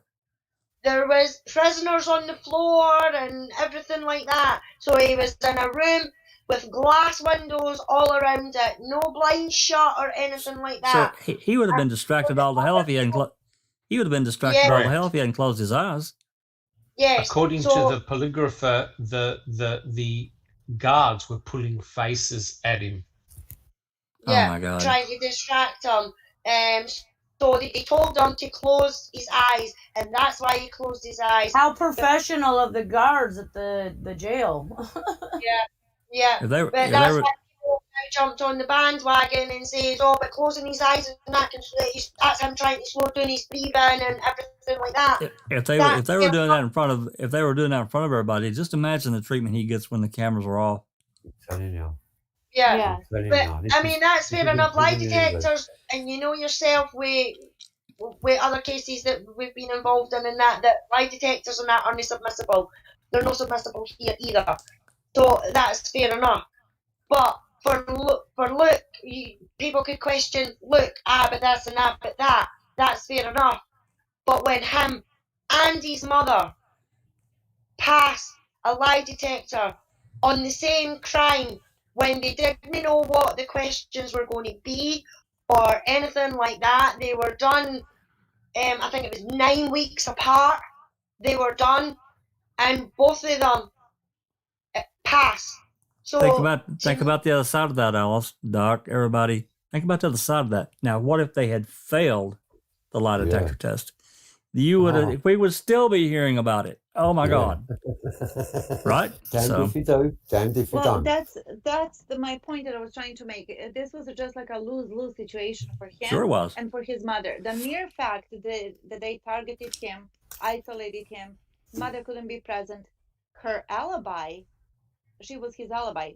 They took that away. Oh, they found a knife. That they never examined it. No matter what, whatever they found, whatever they did not find. Why would they not examine the knife they found not far from a body where a woman was stabbed and killed with a knife? That makes no sense. Because they said the case was closed. They had it's true. They had their killer. They had their man. What better way to prove he's the killer than testing the kill weapon for, say, his DNA on the handle of touch DNA, her blood on it, his blood on it, anything that would. Why would they do that? That makes no sense. I don't know. It sounds like Colburn's jail call. It's like, oh, it's okay. Finality. We already got our guy. Correct. They wanted finality in the case. Well, that brings up the next point. We talked about the guy with the scratches, and he took all the narcotics and drank beer and whatever. There was another set of witnesses, the Moped boys, which is really interesting to me. I don't remember their names, and I wouldn't say them anyway because I'd get them wrong. The Moped boys? Yeah, they were. One was named John Ferris, and the other one I couldn't make out the name. I think it was Gordon something or something like that. Thanks. So they were. The Ferris guy is a cousin to the murdered victim, Jody. So they're and that's the one who cut his hair. Yeah, they're seen near the crime scene, near that break in the wall. They were witnessed, and right after the fact, and the very next day, exactly the one you just mentioned, cut all his damn hair off. Why would he do that except to change his appearance? That's exactly what. And knew that the police were looking for people and still didn't come forward for 5 days. 5 days, yeah, that's right, BB. 5 days. So that to me is interesting. That doesn't mean he's guilty, but it is interesting that would happen. The next thing that brings me to is obviously we talked about the condom with the fresh semen, and that led to. Does anybody have his name? Because I don't. They the didn't know condom it. guy with the semen. I don't think they gave his name, or they did, Mark, and I don't remember is that it. Mark. No, that Mark Kane was the other guy. Right. The guy with the scratches on his face, and that was on all the drugs. Well, my question regarding the condom with the fresh semen in it is, was she raped or not? I still don't know No. the answer to that. They're saying no. From what the doctors found out, she was not raped, which is a little strange considering the fresh condoms there with fresh semen in it, found real nearby, and the wrapper apparently, and tied up with the panties, evidently. And the body not examined until the following morning. That I find extremely odd. Yeah, that is really. I mean, it is really. I mean, I know again, it's a small village. It's a small village. I get that, and it would be there would be some delay. I get that too, but all night and up until the next morning, they found her like 11 or 12 o'clock that night, and she wasn't examined until the following morning. Is that right, Alice? Like 8 o'clock or 9 o'clock? No, she was found between. I think it was between 10 and midnight. She was found, but her body was left out in the open because the pathologist couldn't go over the wall because of her back, and they couldn't get another pathologist. Didn't come until 8:30 in the morning. Oh my God! So this leads into a whole bunch of other issues that. I mean, we obviously don't know. I mean, it would just be speculatory. I mean, a lot of what we're doing anyway is speculatory, but I don't want to go too far down a rabbit hole that we have no idea. I've been down that road and we just tie ourselves up in knots. But this picture I've got up here of this knife holder, and then this is the outside of it. Maybe I think Alice is the one that gave me these photos, and then the inside of the cover. Can you kind of set this up? Do you know what this is? Because I don't. I just grabbed it out of your. This is that's a pouch that Luke had for his knife. He made a big thing about it because it's got Jodie's date of birth and the day that she died on it, and they made a big deal about this slogan with it being satanic and everything like that, which is actually not. It's actually a quote from Kurt Cobain from Nirvana. I see. Okay. I wondered what that was, and I hadn't had a chance to really talk about it with you. Yeah, I had posted the quote right under the picture of the knife. I'm sorry, baby. I didn't see it. So, well, that's interesting. But moving on, they dropped the charges on the mother about the interfering with the police investigation or whatever, destroying evidence. How are they worried over there? They're in the course of justice. They dropped those charges, am I right? Yes, they did. So, but it was after the trial. If I remember, Sharon had posted in the chat, they dropped them after the trial. Yeah, yesterday. Oh, it was after the trial they dropped them. Yeah. How convenient. Yeah. Right? Yeah, how convenient. Yeah, that's true. Well, I mean, this case leaves us with so many questions. And I know that there are people that are, for I guess a long time that have believed that this young man did kill Jody, and then there's been I guess a subsection, and this, especially this doctor, that she's been screaming it from the rooftops for years that, hey, wait a minute, something's going on here. And as I watched the interview she did a podcast recently. She really didn't intend to get so involved in this case at all, but she ended up doing so. And that was a really interesting thing. So moving forward, is there any moving forward? I can't answer that question because I don't know. The only way it can move forward is if they get new evidence. But what we're trying to do, and there's a petition going about at the moment. So if nobody has found it and signed it, please go and find it and sign it. And what that is for is to get an independent review of the whole case. Is that on change.org? Yes. Yeah, I think I did see that posted. I think maybe Sammy had posted that earlier on. Maybe Sammy can reshare that. it would be interesting if we could get that. Which one do you want?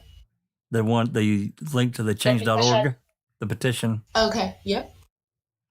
It would be interesting if Dr. Silkman could get Dr. What's her name? Dr. Lee?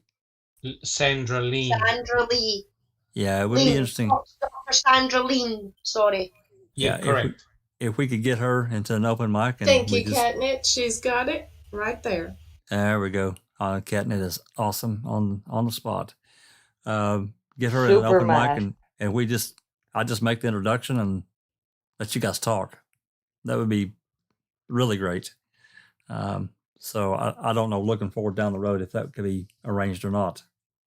Well, I have sent Dr. Lean a personal message.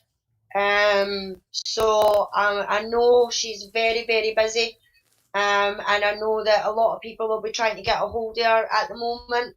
And I have invited her to come to open mic.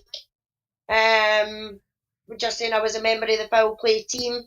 We're trying to keep Luke's name out there and keep the case going, and we would love it if she could possibly join us for one of the open mics on a Sunday night at 9 o'clock our time. But I says we'll get in line. Sharon Sunshine says she'll talk to her and try and set something up with her and Doc. That would be fantastic. Yeah, that'd be awesome. But my understanding is that all the court documents are not permitted to be shared. No. Only a lawyer can get access to them, and I believe that Dr. Sandra Lean has got all of them. Yes. But I'm not quite sure what she's able to disclose, because I would love to go through that forensic evidence. It would be yeah. Well, maybe if you ask her. Maybe if you ask her. The only thing I could maybe suggest, Doc, is because of the legal way, yes, she's not allowed to give you documents and things like that. The only way that she could get information out there, and as much information that she possibly could, is in her book, Innocence Betrayed. And that would probably be the best source for anyone to want to delve a little deeper into the case. There might be some information there that she can't talk on, or share. Correct. Do you know whether the book is available as an e-book or is it just hardcover? No, it's not. It's not on ebook. It's on hardcover. It's a pity. You can get it on Amazon at the moment. But there's a thing going on with Amazon. They've put up the price of it, and Sandra explained it in our podcast today. Yes, she did. That there's an email here to order the book with her. You can email her at innocence.betrayed@gmail.com. Right. Thank you, Sammy. Thank you. And £5 of the price of the book, if you buy it direct, she puts £5 to Luke's legal fund, and that helps to be able to get any scientific testing or anything like that, because there isn't a legal fund for him at the moment. He can't get that, so this is why they're trying to do the book sales and things like that, so is that if when the time comes, they'll have the money there to be able to get the experts' opinions and things like that they need. Now, Travis is asking a question in the chat about who wrote the book. I'll zoom in Dr. on it. Sandra Lean.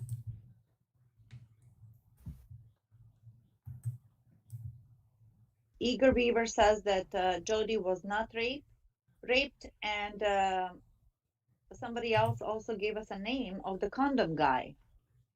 Oh, I missed it. Yeah, it's James Falconer, Falconer. Well, when you have alternates, the Moped guys, the guy with the scratches on his face, the condom guy, and then other forensic evidence that apparently hasn't been tested. She has one hand that wasn't tested for any kind of forensic evidence. It raises questions, and I guess because we've been through so much with our own experiences with the Avery Dassey cases, we tend to question everything with maybe sometimes with too jaded of an eye, but sometimes I think we've learned that you have to do it. And as unpleasant as that is, hey, I'm the first to admit if I'm wrong, I'm wrong. I want the truth. I don't I don't have any real connection to any of these people, but as a whole, the justice system, a lot of us have looked at it where we live in the world and say we want it better. We want it to work the way it's really supposed to work, and not from a media bias point of view, a police bias point of view, or a prosecutor, an overzealous prosecutor. We don't. In my view, Jack, you do exactly what an investigator's supposed to do. You follow the evidence wherever it leads, whether you like it or not. That's what you have. Where it takes you. You can't control that. What you find, you find. Yeah, and that's all there is to it. And if it turns out, someone's bad, that's the way it goes, isn't it? But so you can't get away from it. It goes wherever the truth takes you. Can I say it's not like we're accusing anybody or flinging accusations left, right, and centre, because that's not the case. We're only going with the documentary and reading up on other things that we can read up on. And I take a lot of my information from Dr. Sandra Lean herself. We're watching her videos and her podcasts and things. So I think he was set up. if we get it wrong, we are capable enough to admit that we are wrong, whereas a lot of people don't. People are pointing out that the book on Amazon is 5 liras more, and they don't donate anything to Luke either to get it from Sandra because she's 5 lira cheaper. Yeah. And she donates money. She donates money, yeah. Yeah. There's another book that... go ahead, Doc. Can I just make the comment? Now, please don't shoot me down in flames. But the police actually did the correct thing. They looked at the boyfriend as a suspect. Now, the reason why I said that is we know of a famous case, don't we, guys, in which the ex-boyfriend, where the ex-boyfriend was not even looked at, nor questioned, and very much involved himself in everything. Yes, absolutely. Now he was involved in the search party, right, which indirectly led to the finding of the victim's vehicle, but no one questioned that. Here, this poor boy with his dog obviously was caring enough to find out, well, what happened to his girlfriend, and look what happened. The spotlight shone on him and only him. Straight away. Now, so that's why I mentioned that. The police actually did the correct thing by looking at the boyfriend. But from the evidence that they gathered, they should have cleared him immediately. But no, they looked no further. So investigative bias, tunnel vision, all of that. And just my final point is this, guys, this case now is big because it's out in the wide media, right, with that documentary. I could tell you right now, the police and the investigators are going to do everything in their power to protect the verdict. Because if this gets overturned, can you imagine what the civil suit's going to be? Oh, Lord, it's going to be off the charts. Yeah, but if I remember right, the way it works here, though, with that doc is Luke won't be able to get any compensation until the perpetrator's caught and in prison. Let me say something really quick. I want to say something here about these cases, okay? First of all, we've seen, this is proof of it, people can be convicted, yes, without proof. But would you not agree that as a defense attorney. That is your job to try to force them to have proof on the table. Otherwise, that is your window and your door is open to reasonable doubt, because that leaves it wide open that there is every reasonable doubt without proof that your client did not commit this murder. Let's not forget that. These defenders need to stand up for these clients and demand proof, and leave that. If they're denied that, that needs to be left open and made a point of. There's your reasonable doubt right there. No proof. Well, I think you've nailed it there, Sammy, because, we look at it, here from the States as saying, the state has made a charge against a person, a defendant, and a defense attorney comes along and says, prove it. Because he's innocent right now. You got to prove it beyond a shadow of a doubt. And that, that brings up another part of this case that I absolutely know very little about at all, is his defense attorney. And anything that happened at trial, I don't know anything about it at all, really, or very little. We know. None of us do. None of us do. I mean, it just seems to be something. Except that the outcome. We can be sure of that. Well, I mean, something is seriously lacking here. And I mean, I guess from our point of view, things weren't challenged. Right. And I want to say one more thing, and this is for people all around the world. If you have juries and you can be a juror and have jury duty, this is really important for everyone to realize this. If these countries and these governments don't want to make changes, and they don't want to look into the corruption, they don't want to look into the wrongful convictions, it is up to the jurors now to start making those changes. Stop allowing convictions without proof. Know your rights going into trial. They're posted. Dr. Silkman? Yes. Oh, sorry. Dr. Silkman, Travis Esquire said, Dr. Silkman, have you seen Leanne's CV? No, I'm literally wet behind the ears in this case. I've only spent a couple of days on it, and Same. I'm hooked and I'm fascinated. From what I've seen so far, the case is not proven. It's not proven against Luke. No. From what I've seen, but I ideally would love to read the trial transcripts and also look at the forensics to get more information. Yeah, from what I've seen, it's not proven. I would also like to see that against him. I'd like to see the 3 appeals and what was in those, because I know he's had 3. If I'm right, is that correct, Alice? 3 appeals. Yeah, I had a quick look at the appeals. 3 or 4. Yeah. It's more like procedure, of what happened in the trial, rather than going into specifics. The minutes. We call it the minutes of the trial. Yes. So basically, they kind of just re-examine what's already been done instead of probing into. Yeah, they don't do it. Essentially, what needs to be done is a brand new trial and a re-investigation of all the forensics from start to finish. In other words, get an independent laboratory to test everything again, and just examine it again, because there's been so many botch ups. But having said that, I'm afraid critical forensic evidence may have been polluted, diluted, or lost in those very first 12 hours, I'm afraid. If it rained, especially at the crime scene, that's a disaster. Yeah, she wasn't covered. She wasn't. Didn't have a tarp or something over the top of her to protect her and the surrounding little area there. Yeah, I agree. Which is rather ironical when you consider how much effort went to protect the RAV4 with tarps, and this poor girl, without her dignity, they'd left her out there for all those hours.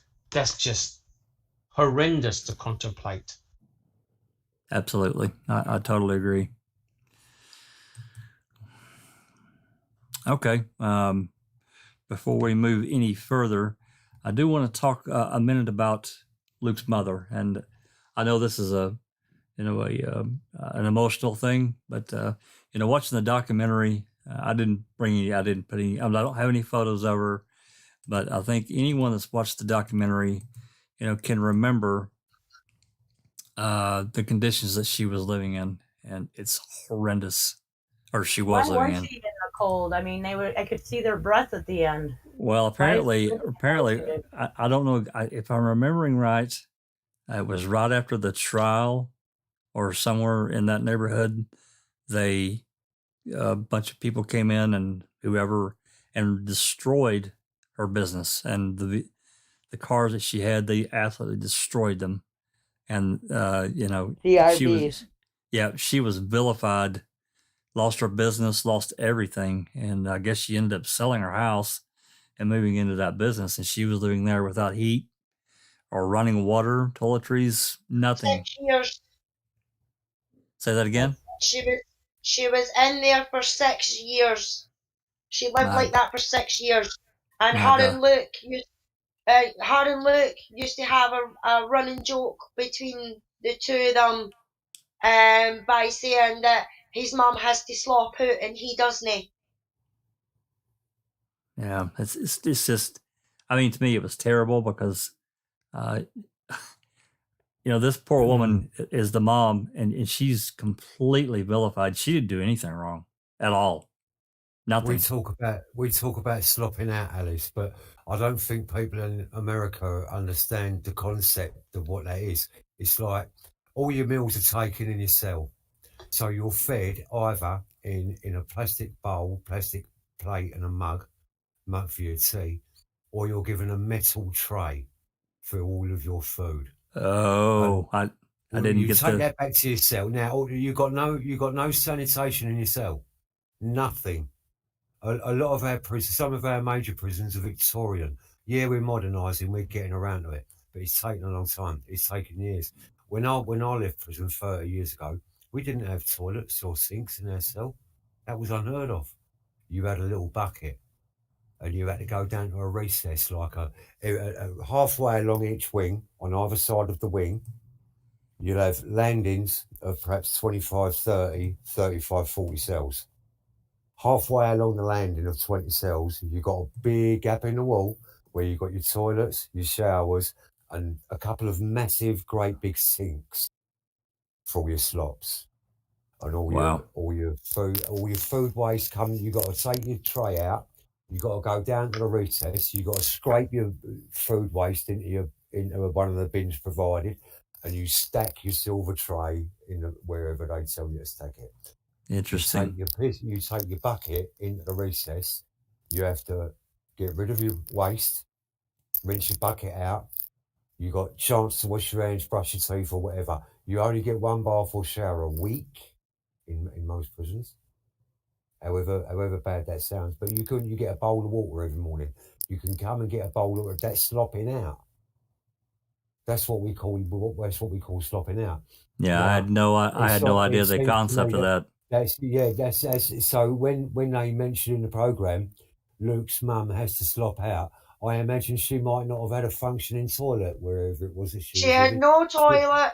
She had no running water. She had no electricity. So she had nothing. Literally, Jack, she's got to slop out, mate. She's got to use a bucket, and she's got to take that bucket outside and ditch it wherever. And you got to do rinse it and everything. That's slopping out. Well, thankfully, they don't do that in prison anymore. In prisons, all the sanitation's been over the 30 years that I've not been in prison. That's all changed. All the cells now have got running water, electric, TV, fucking continental quilts, duvets, you name it. I mean, they've become holidays. They've become hotels, Jack. Well, luckily, Dr. Leah, Dr. Lean, she did get some messages about, Luke's mom, and she's been rehomed. She does have that's how I understand it. Good proper stuff. And people feel how they feel, but no matter what, she's still a human. She hasn't done anything wrong at all. She's just his mum, Jack. I just thought it was his mum, mate. I thought it was terrible. Your mum would do the same thing. My mum has done the same thing for me many, many times. And I'm not, I'm ashamed to admit it, but my mum's always been there. Any time I've ever ended up in trouble with the police, she was always attending the police station. Any time I went to court, she was always in court. It's what mums do, Jack. So I can't blame her for what she's done. I'm a father now and a grandfather, and so I understand that kind of worry. I understand that concern for your kid. You got a kid going to court. Of course, you're going to go and support them. Well, it was just shocking to me that she was living in those conditions when she didn't. I'm not saying that people that have been convicted of something should be forced to live in those conditions. I'm just saying that she wasn't convicted of anything and didn't do anything wrong, and she was vilified to the max. I mean, we're talking about a 60-plus-year-old woman that's basically living in hell. I think so too, and I just wanted to bring that up. But Jack, if I could just make the point, sure. Isn't this what occurs all the time, in terms of not only is the person incarcerated, but it has a domino effect on the family. Sure it does. And we know what happened with the Averys and the Dasseys, right? Sure. As soon as he was in prison and sentenced, that's it. Her life was effectively over as well, because she said, wherever she went, and even Dr. Sandra Lynn, wherever she goes, people spit at her. Right? Now, how in the hell can that possibly happen? She's trying to do the best that she can. She's probably doing it for pro bono, because once a case is settled, once that door is closed, no one wants to go back and revisit it. How many times have we seen that when an innocent project team takes a case, that person's already been in prison 15, 20, 25 years plus. Yeah. It's very hard to open that door to get that person released. Yeah, I mean, that brings up a memory of Kathleen Zellner talking about the, I can't think of his name now, I just left my head, case where the dream killer case. Ryan Hilligus. No, not Hilligus. Oh, Ryan Hilligus. Ryan Ferguson. Yeah, she was talking about the way she was treated by the state of Missouri. They tried to get her license revoked in the state. They did all kinds of things towards her. True. But look what King Kratz is doing to her now. He's calling her Chapstick Susie. Oh, yeah. Yeah, she was vilified by a really head guilter on Reddit. They called her a wine guzzler. She buys the crate in boxes. It was just insane stuff, So, yeah, I get that aspect of it. I didn't catch that part about her getting Dr. Lean getting spit at. That's terrible. Correct. Correct. Well, it's a polarizing case. Jack 61 on Reddit. I even had my qualifications questioned. I know. I remember that. That was. There you go. I mean that went that one went way too far in my opinion, and there should have been stronger measures taken. But that's what happens if you can't attack the case. You attack the person. You try and discredit that person. That's precisely what's happened in the Avery and Dassey case, and that's exactly what's happened in Luke's case as well. You attack the weakest link, right? Yep. And everyone does it, unfortunately. It's very, very sad. It is.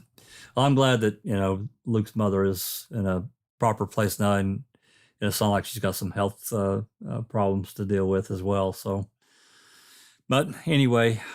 Here's a little interesting tidbit that Eager Beaver posted in chat. One jury member, when they came back into the courtroom to give their verdict, they gave a thumbs up to Jodi's family in the court. Yes. Wow. Yes, that's right. They did. Wow.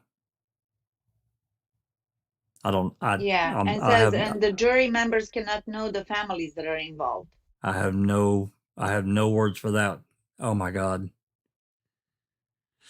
Well, that leads off to other bigger issues. Again, we're basically standing here empty-handed because we can't look at a lot of things that we really want to look at to dive deeper off into the case. I mean, I don't know future-wise what that'll hold for us. That maybe at some point we will be able to see those under some conditions. I just don't know the law there. So from what Alice is saying, it doesn't sound like that's a possibility, but maybe Well, time. Sorry, Jack. What I'm going to do is I'm going to buy her book or books and familiarize myself with what's actually out there. And I love to talk to Dr. Sandra Lean. I think, we can have a good discussion on DNA because that's really what my focus is. Because quite clearly, as those investigators said, if you find something of the suspect at the crime scene, that's pretty incriminating, right? It is. But in this case, there was nothing of him on Jody and nothing of Jody on him. And so it's a purely circumstantial case, right? But the jury found him guilty. So how did they lead to that conclusion? Now, all jokes aside, we've got to be careful, right? Because this could apply to any one of us and any one of our family members where a case is circumstantial. And so you've got lawyers arguing with other lawyers and presenting a case that's more palatable to the jury. So, what happened? I think it's important to get to the bottom of it. Well, I think that, that comes back to where we have talked about so many times. The public gets spoon-fed by the media. This steady diet of this vilify the kid. He's a little odd for us. We don't really like his music. It's weird. He's got these drawings that, hell, this guy's a devil worshiper. He's just a kid. My God, he's a monster. And that vilification, it gets spread in throughout the public, and they eat it. And then even that one, I don't know, I can't remember. I think he maybe had been one of the reporters. He was talking about this very thing. So by the time he gets to trial, I think it was he was arrested 10 months later, 11 months later. How far after that was the trial, Alice? Do you remember? 2005. He got sentenced in 2005, so 2004 through to 2005. So basically, a year and a half to 2 years after she was killed, he goes to trial, and I can only imagine that the media during that entire time was just as intense as it was before. So yes. As I says, he got vilified. He got vilified in the media constantly. It was on every channel, on every newspaper. It was getting reported on the English news. It was everywhere. So the trial happened there. I'm just gonna speculate and say the trial was in that region. The jury came from that region. It was in the High Court in Edinburgh. I'm sure it was the High Court in Edinburgh. I think Sharon can correct me if I'm wrong, but I think it was the High Court in Edinburgh. So all of the jury was from that region, and they had this steady diet of let's get the kid for 2 years, basically. So I don't know how there could be any other outcome, and I think I don't know. I question it from the two. These two detectives that have their own company that Doc mentioned earlier that did their own investigation.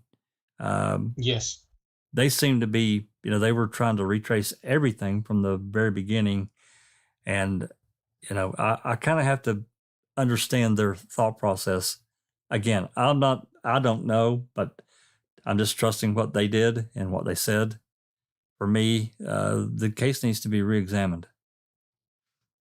Yes, that's my opinion. This is what she's trying to do. They'll only get a new trial if there's new evidence found. But what's trying to progress, what Sandra's trying to do now is get an independent inquiry, and that means a group of people, and I'm not 100% sure who is involved in that, but I think it's like judges and things like that, but it's an independent thing, and they'll examine every bit of the case, and they'll investigate the police, they'll investigate the prosecution, they'll investigate how the police handled it, how it was handled at court. And this is what we're trying to get for them, because we think once they look into it more and they're able to get their hands on the documents and that Sandra's seen, that there's a good chance, hopefully, that they'll see what Sandra's been seeing for the last 17 years. Could that mean potentially, let me first ask, if they did that, would that mean that they would re-examine the evidence, or would that mean that they would look at this and say, hey, we need to re-examine this evidence and see what's there, what new testing will reveal? Is that how that would work if they can get it? Possibly. I'm not 100% on that, so I wouldn't like to say for definite. I'm not sure if it turned out in the investigation that the independent inquiry would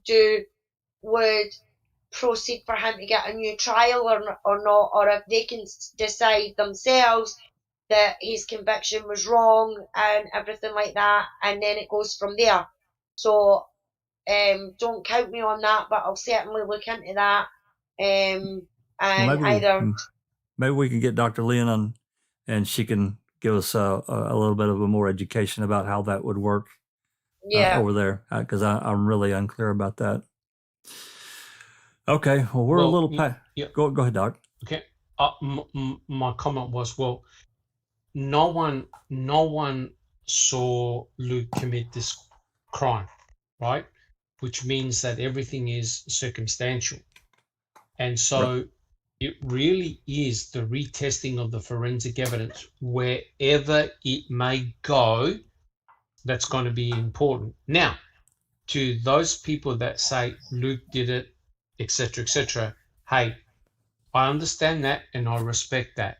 The important thing to realize is that Luke is in prison, right? He's in prison. He's not a free man walking the streets. So if a re-examination of the forensic evidence determines that, yes, Luke really did commit this crime, what has been lost? He's in prison. But if the forensic evidence points to another strong suspect, then you need to examine that, respect that, right? I mean, remember, people do get exonerated all the time. In America, I think it's about 3 exonerations per week that's occurring in the US alone. So the court system, the criminal justice system, does get it wrong, right?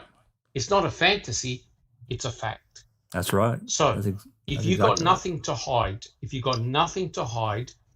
this is 2021, there are modern sensitive DNA testing techniques. Do it. It'll show it one way or another, or it may come up as unproven. If it's unproven, you got reasonable doubt. I think that's the best outcome that one can wish for. But remember, guys, he has been in prison. He is in prison, and his mother and his family have already gone through hell. So even if that man gets released, you're not going to get back those 17 years. No, they're gone. Of all the hardship, they're gone. They're gone, right? So we know that. So what is there to lose? And maybe it's the truth that people are scared about. Well, that's usually what it comes down to, because they're so convinced, whether it be from, probably from media. I mean, I'm sure some people followed the trial, but the media presence, a lot of people, they don't have time to really dive in and look like a lot of us have had time to do. They see the headlines, they see the TV reports, and this constant steady diet of let's get the kid and let's get the kid. And, they just believe that, hey, the cops wouldn't dare arrest someone, question someone if they didn't have something to do with it, right? They believe that. And the fact is, that's not true at all. We know that. That's not true at all. They want to close the case. There's pressure. There's all kinds of things that go into that. And I think you're right. And We need also to. awards. It's true. There's also awards and promotions. We know That's- that. We've learned that. That's right. Leads to. But Go ahead, Doc. I was going to say, but you can see what's happened here, right? The police, also the media, were pattern matching. So they were associating Luke, the fact that he was a goth, dressed like a goth. But the interesting thing is that picture that you showed of Jodie, she also had the piercings and her hair and her appearance like a goth back then. And so, in effect, what the police and the media were trying to do is to say, okay, Luke had this type of persona. He liked this particular type of music. He dressed in this particular sense. He had these satanic Remember you fucking connections. saying fucking. But what I'm going to get at, hey, I grew up in the 70s, and we had the same garbage with Alice Cooper and Kiss and heavy metal bands like Wasp. The media were trying to associate them with the devil. So, hey, Marilyn Manson, he's the 80s, 90s, right? And to tell you the truth, I went to a Marilyn Manson concert because my daughter, in actual fact, is the same age as Luke. And her and her friends, they really liked Marilyn Manson. And it just so happened that because my daughter was fairly young, I was a chaperone to his concert. I didn't really like Marilyn Manson in terms of his image and persona, but I went to the concert. It was a brilliant concert. It really was. And I saw Marilyn Manson for what he was, an artist. He's an entertainer, an artist. That's it. That's all. An entertainer, just like Kiss, just like Alice Cooper's, just like all these shock rockers, all these heavy metal bands. And let's don't forget, and Neville will back me up, what happened in the disappearance at Cecil Hotel? That rocker who was into death metal, oh my God. Morbid. The media and also the internet sleuths pattern matched him to murdering this poor girl because of his persona, and they got it dead wrong. They did. Right? So in other words, once you're labeled as something, once a label is put on you, you cannot shake it. You cannot shake it because the court of public opinion has already tried and found guilty Luke before he stepped in a courtroom. Right? What did Ken Kratz do with a press conference? Oh my God. Those two guys were doomed. They were doomed. Same with Luke. Yeah, that's why, the Ken Kratz top press conferences in most jurisdictions would have got the book thrown at him and he'd got thrown off. He might have lost his bar card. That's just, you don't do that kind of thing. You just don't do it. So, I've said it before. It's kind of like these media organizations. They become an extension of law enforcement, another department, because like it or not, a lot of these media outfits, we've seen it. They feed from these stories, these cases that could get before them because they're salacious, they're new information. Terrible things happen. Generally some poor innocent person gets killed, and then this person that really maybe discovered the body, they get accused of doing it, and they had nothing to do with it at all except for being in the wrong place at the wrong time. Correct. It's yeah. So, but from what I've been reading, from what I've been seeing, it's the entire package, the way the media and the police packaged Luke and his mother. And when the tide of sentiment goes against them, you're doomed, right? Because you have a horrible slaying of a young woman, right? Her dignity deprived in such a shocking manner. And we all know what happened to Teresa Halbach, right? That's right. So it's the same sentiment that builds up, right? Which means that they've got to point a finger at somebody and they've got to do it really quick. Because could you imagine if Luke gets exonerated, that means that there's a vicious killer potentially still out in the community, still committing potential crimes.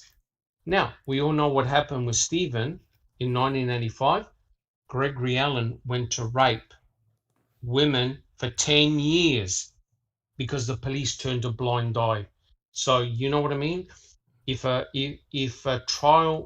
investigation is not done correctly and impartially, and not only can you put someone innocent in prison, you can leave out guilty parties still out in the wild to continue their craft. He assaulted several people after that, and then got convicted of that rape. It was 10 years later or whatever it was. So yeah, he was out and about and was able to do basically whatever he wanted. And he never got charged for the sexual assault on Penny Bernstein. No, never got charged. Nope. I guess the statute ran out, which is really unfortunate. Correct. And he's in prison for 60 years anyway. Right.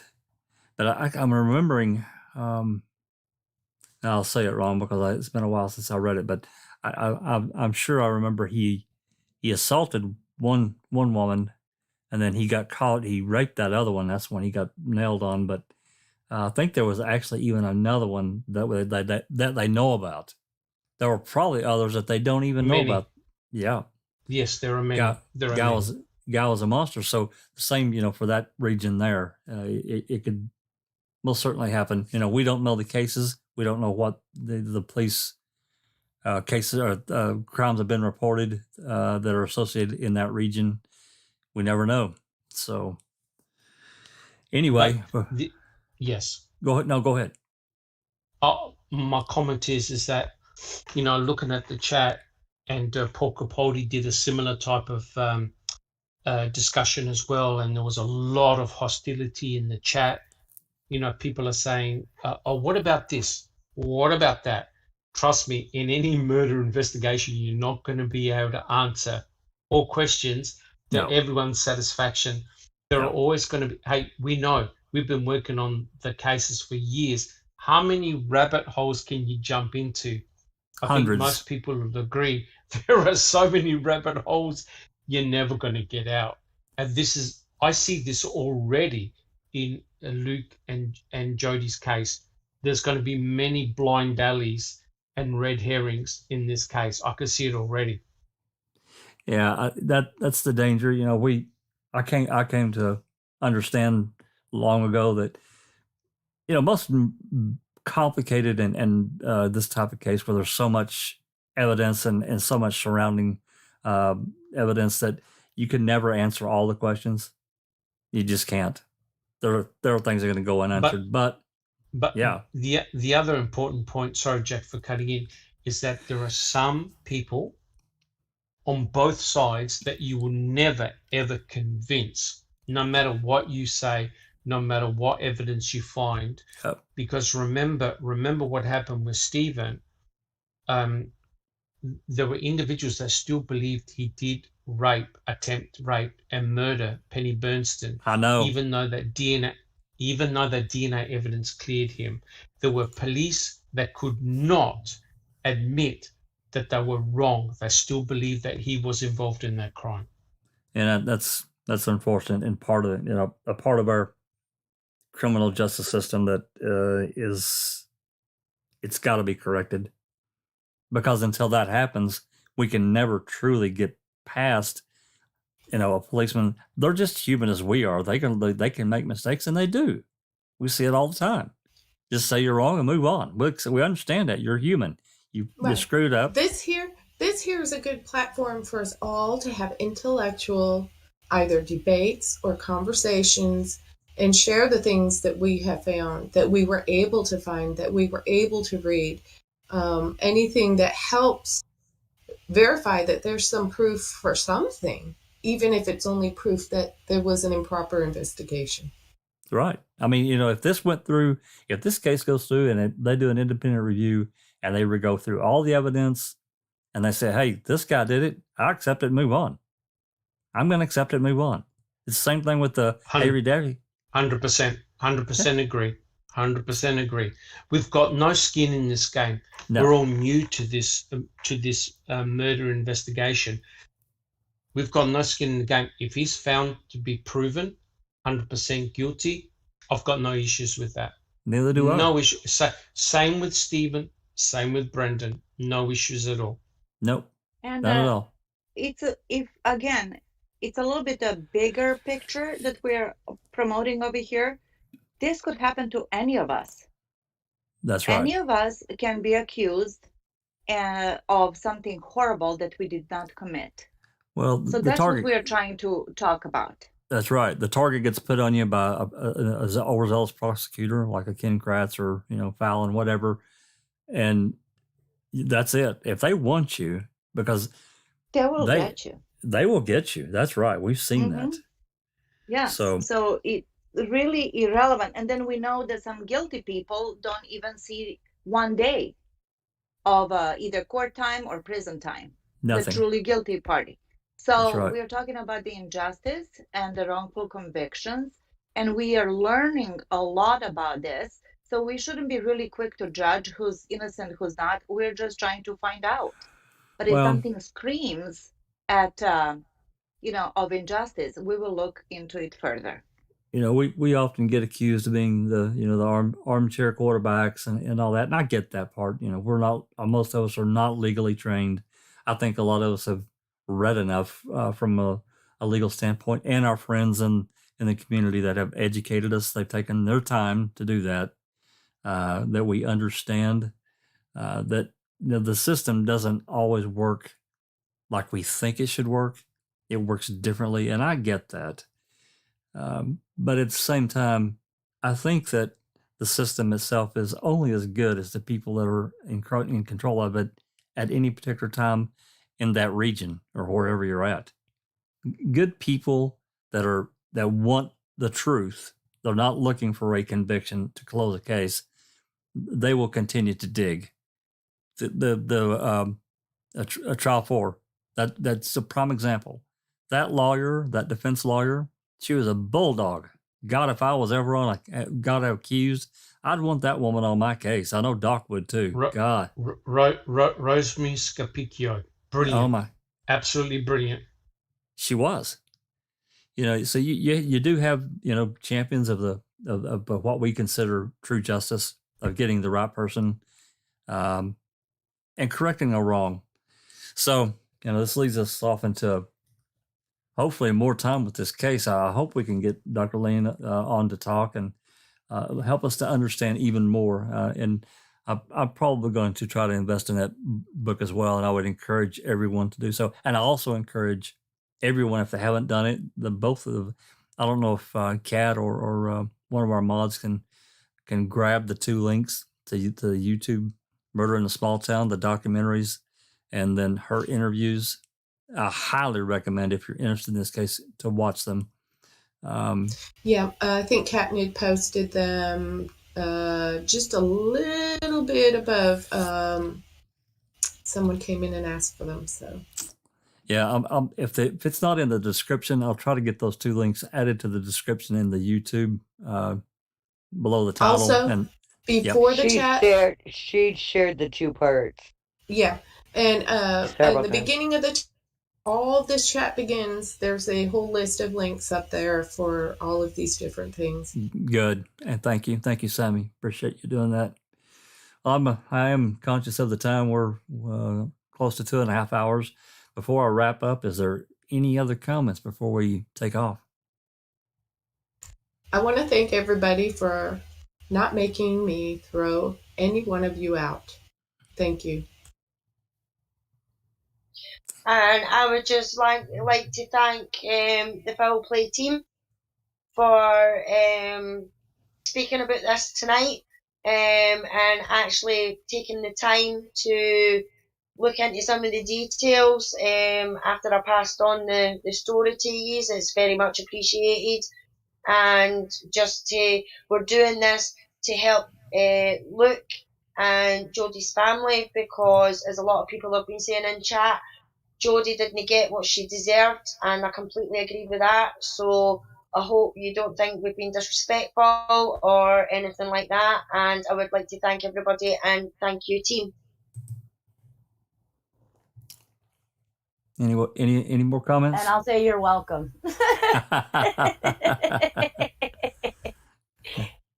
I have a lot to look into this case still. I just watched the series today, so I'm still very newbie to this case. So I just like to see more. Yep, I have questions still. Yeah, I 100% agree, Mystic Jinx. To me, I've only spent a couple of weeks on the case. I really would love to see the original documents because we only know what's presented in documentaries and in interviews. It'll be good to see, the information as it is. Thank you, Jack, for inviting me. Absolutely. Well, I want to thank the ladies and gentlemen that are in the chat that have been informing me on stuff all 2.5 hours on stuff I didn't know, answering questions I had that I never asked. So I want to thank the live chat. Agreed. Thanks for answering my questions. Well, I'd like to definitely thank Alice and for alerting us to the case and kind of explaining the impact that it had in her region and her life, and seeing it unfold and bringing awareness. It is an interesting case, and I think it deserves a second look. Just from what, as Doc said, we've only seen the documentary and a little bit more. We don't really have too much else to go on. A lot of newspaper stuff, but just about everything that I've seen is completely against Luke. And I think that's a little unfair. You need real investigative journalists to really dig in. And thankfully we have someone that has taken the fight. And hopefully we can get her on the chat. Also like to thank everyone that gave me some photos and links, and Jinx for taking the time to share those with me this morning. Was able to get them shown. I intentionally didn't read through them. They're available. Anybody can go find them. They're easy to find. So no problems there. Like to thank everyone. I'll put them here in foul play too if you want me to do that. Yeah, that would be great. That way everybody can, that wants to take a look at them can grab them. I'd like to thank everyone that came to the open mic and all the great conversation, both here and both in the live chat. Really appreciate everybody coming and trying to keep like I said at the beginning, this is a polarizing case, and we understand that. We get it. We've been through with so much with the Avery Dassey cases. We get that. So much appreciated to that. But that said, this has been a Foul Play production.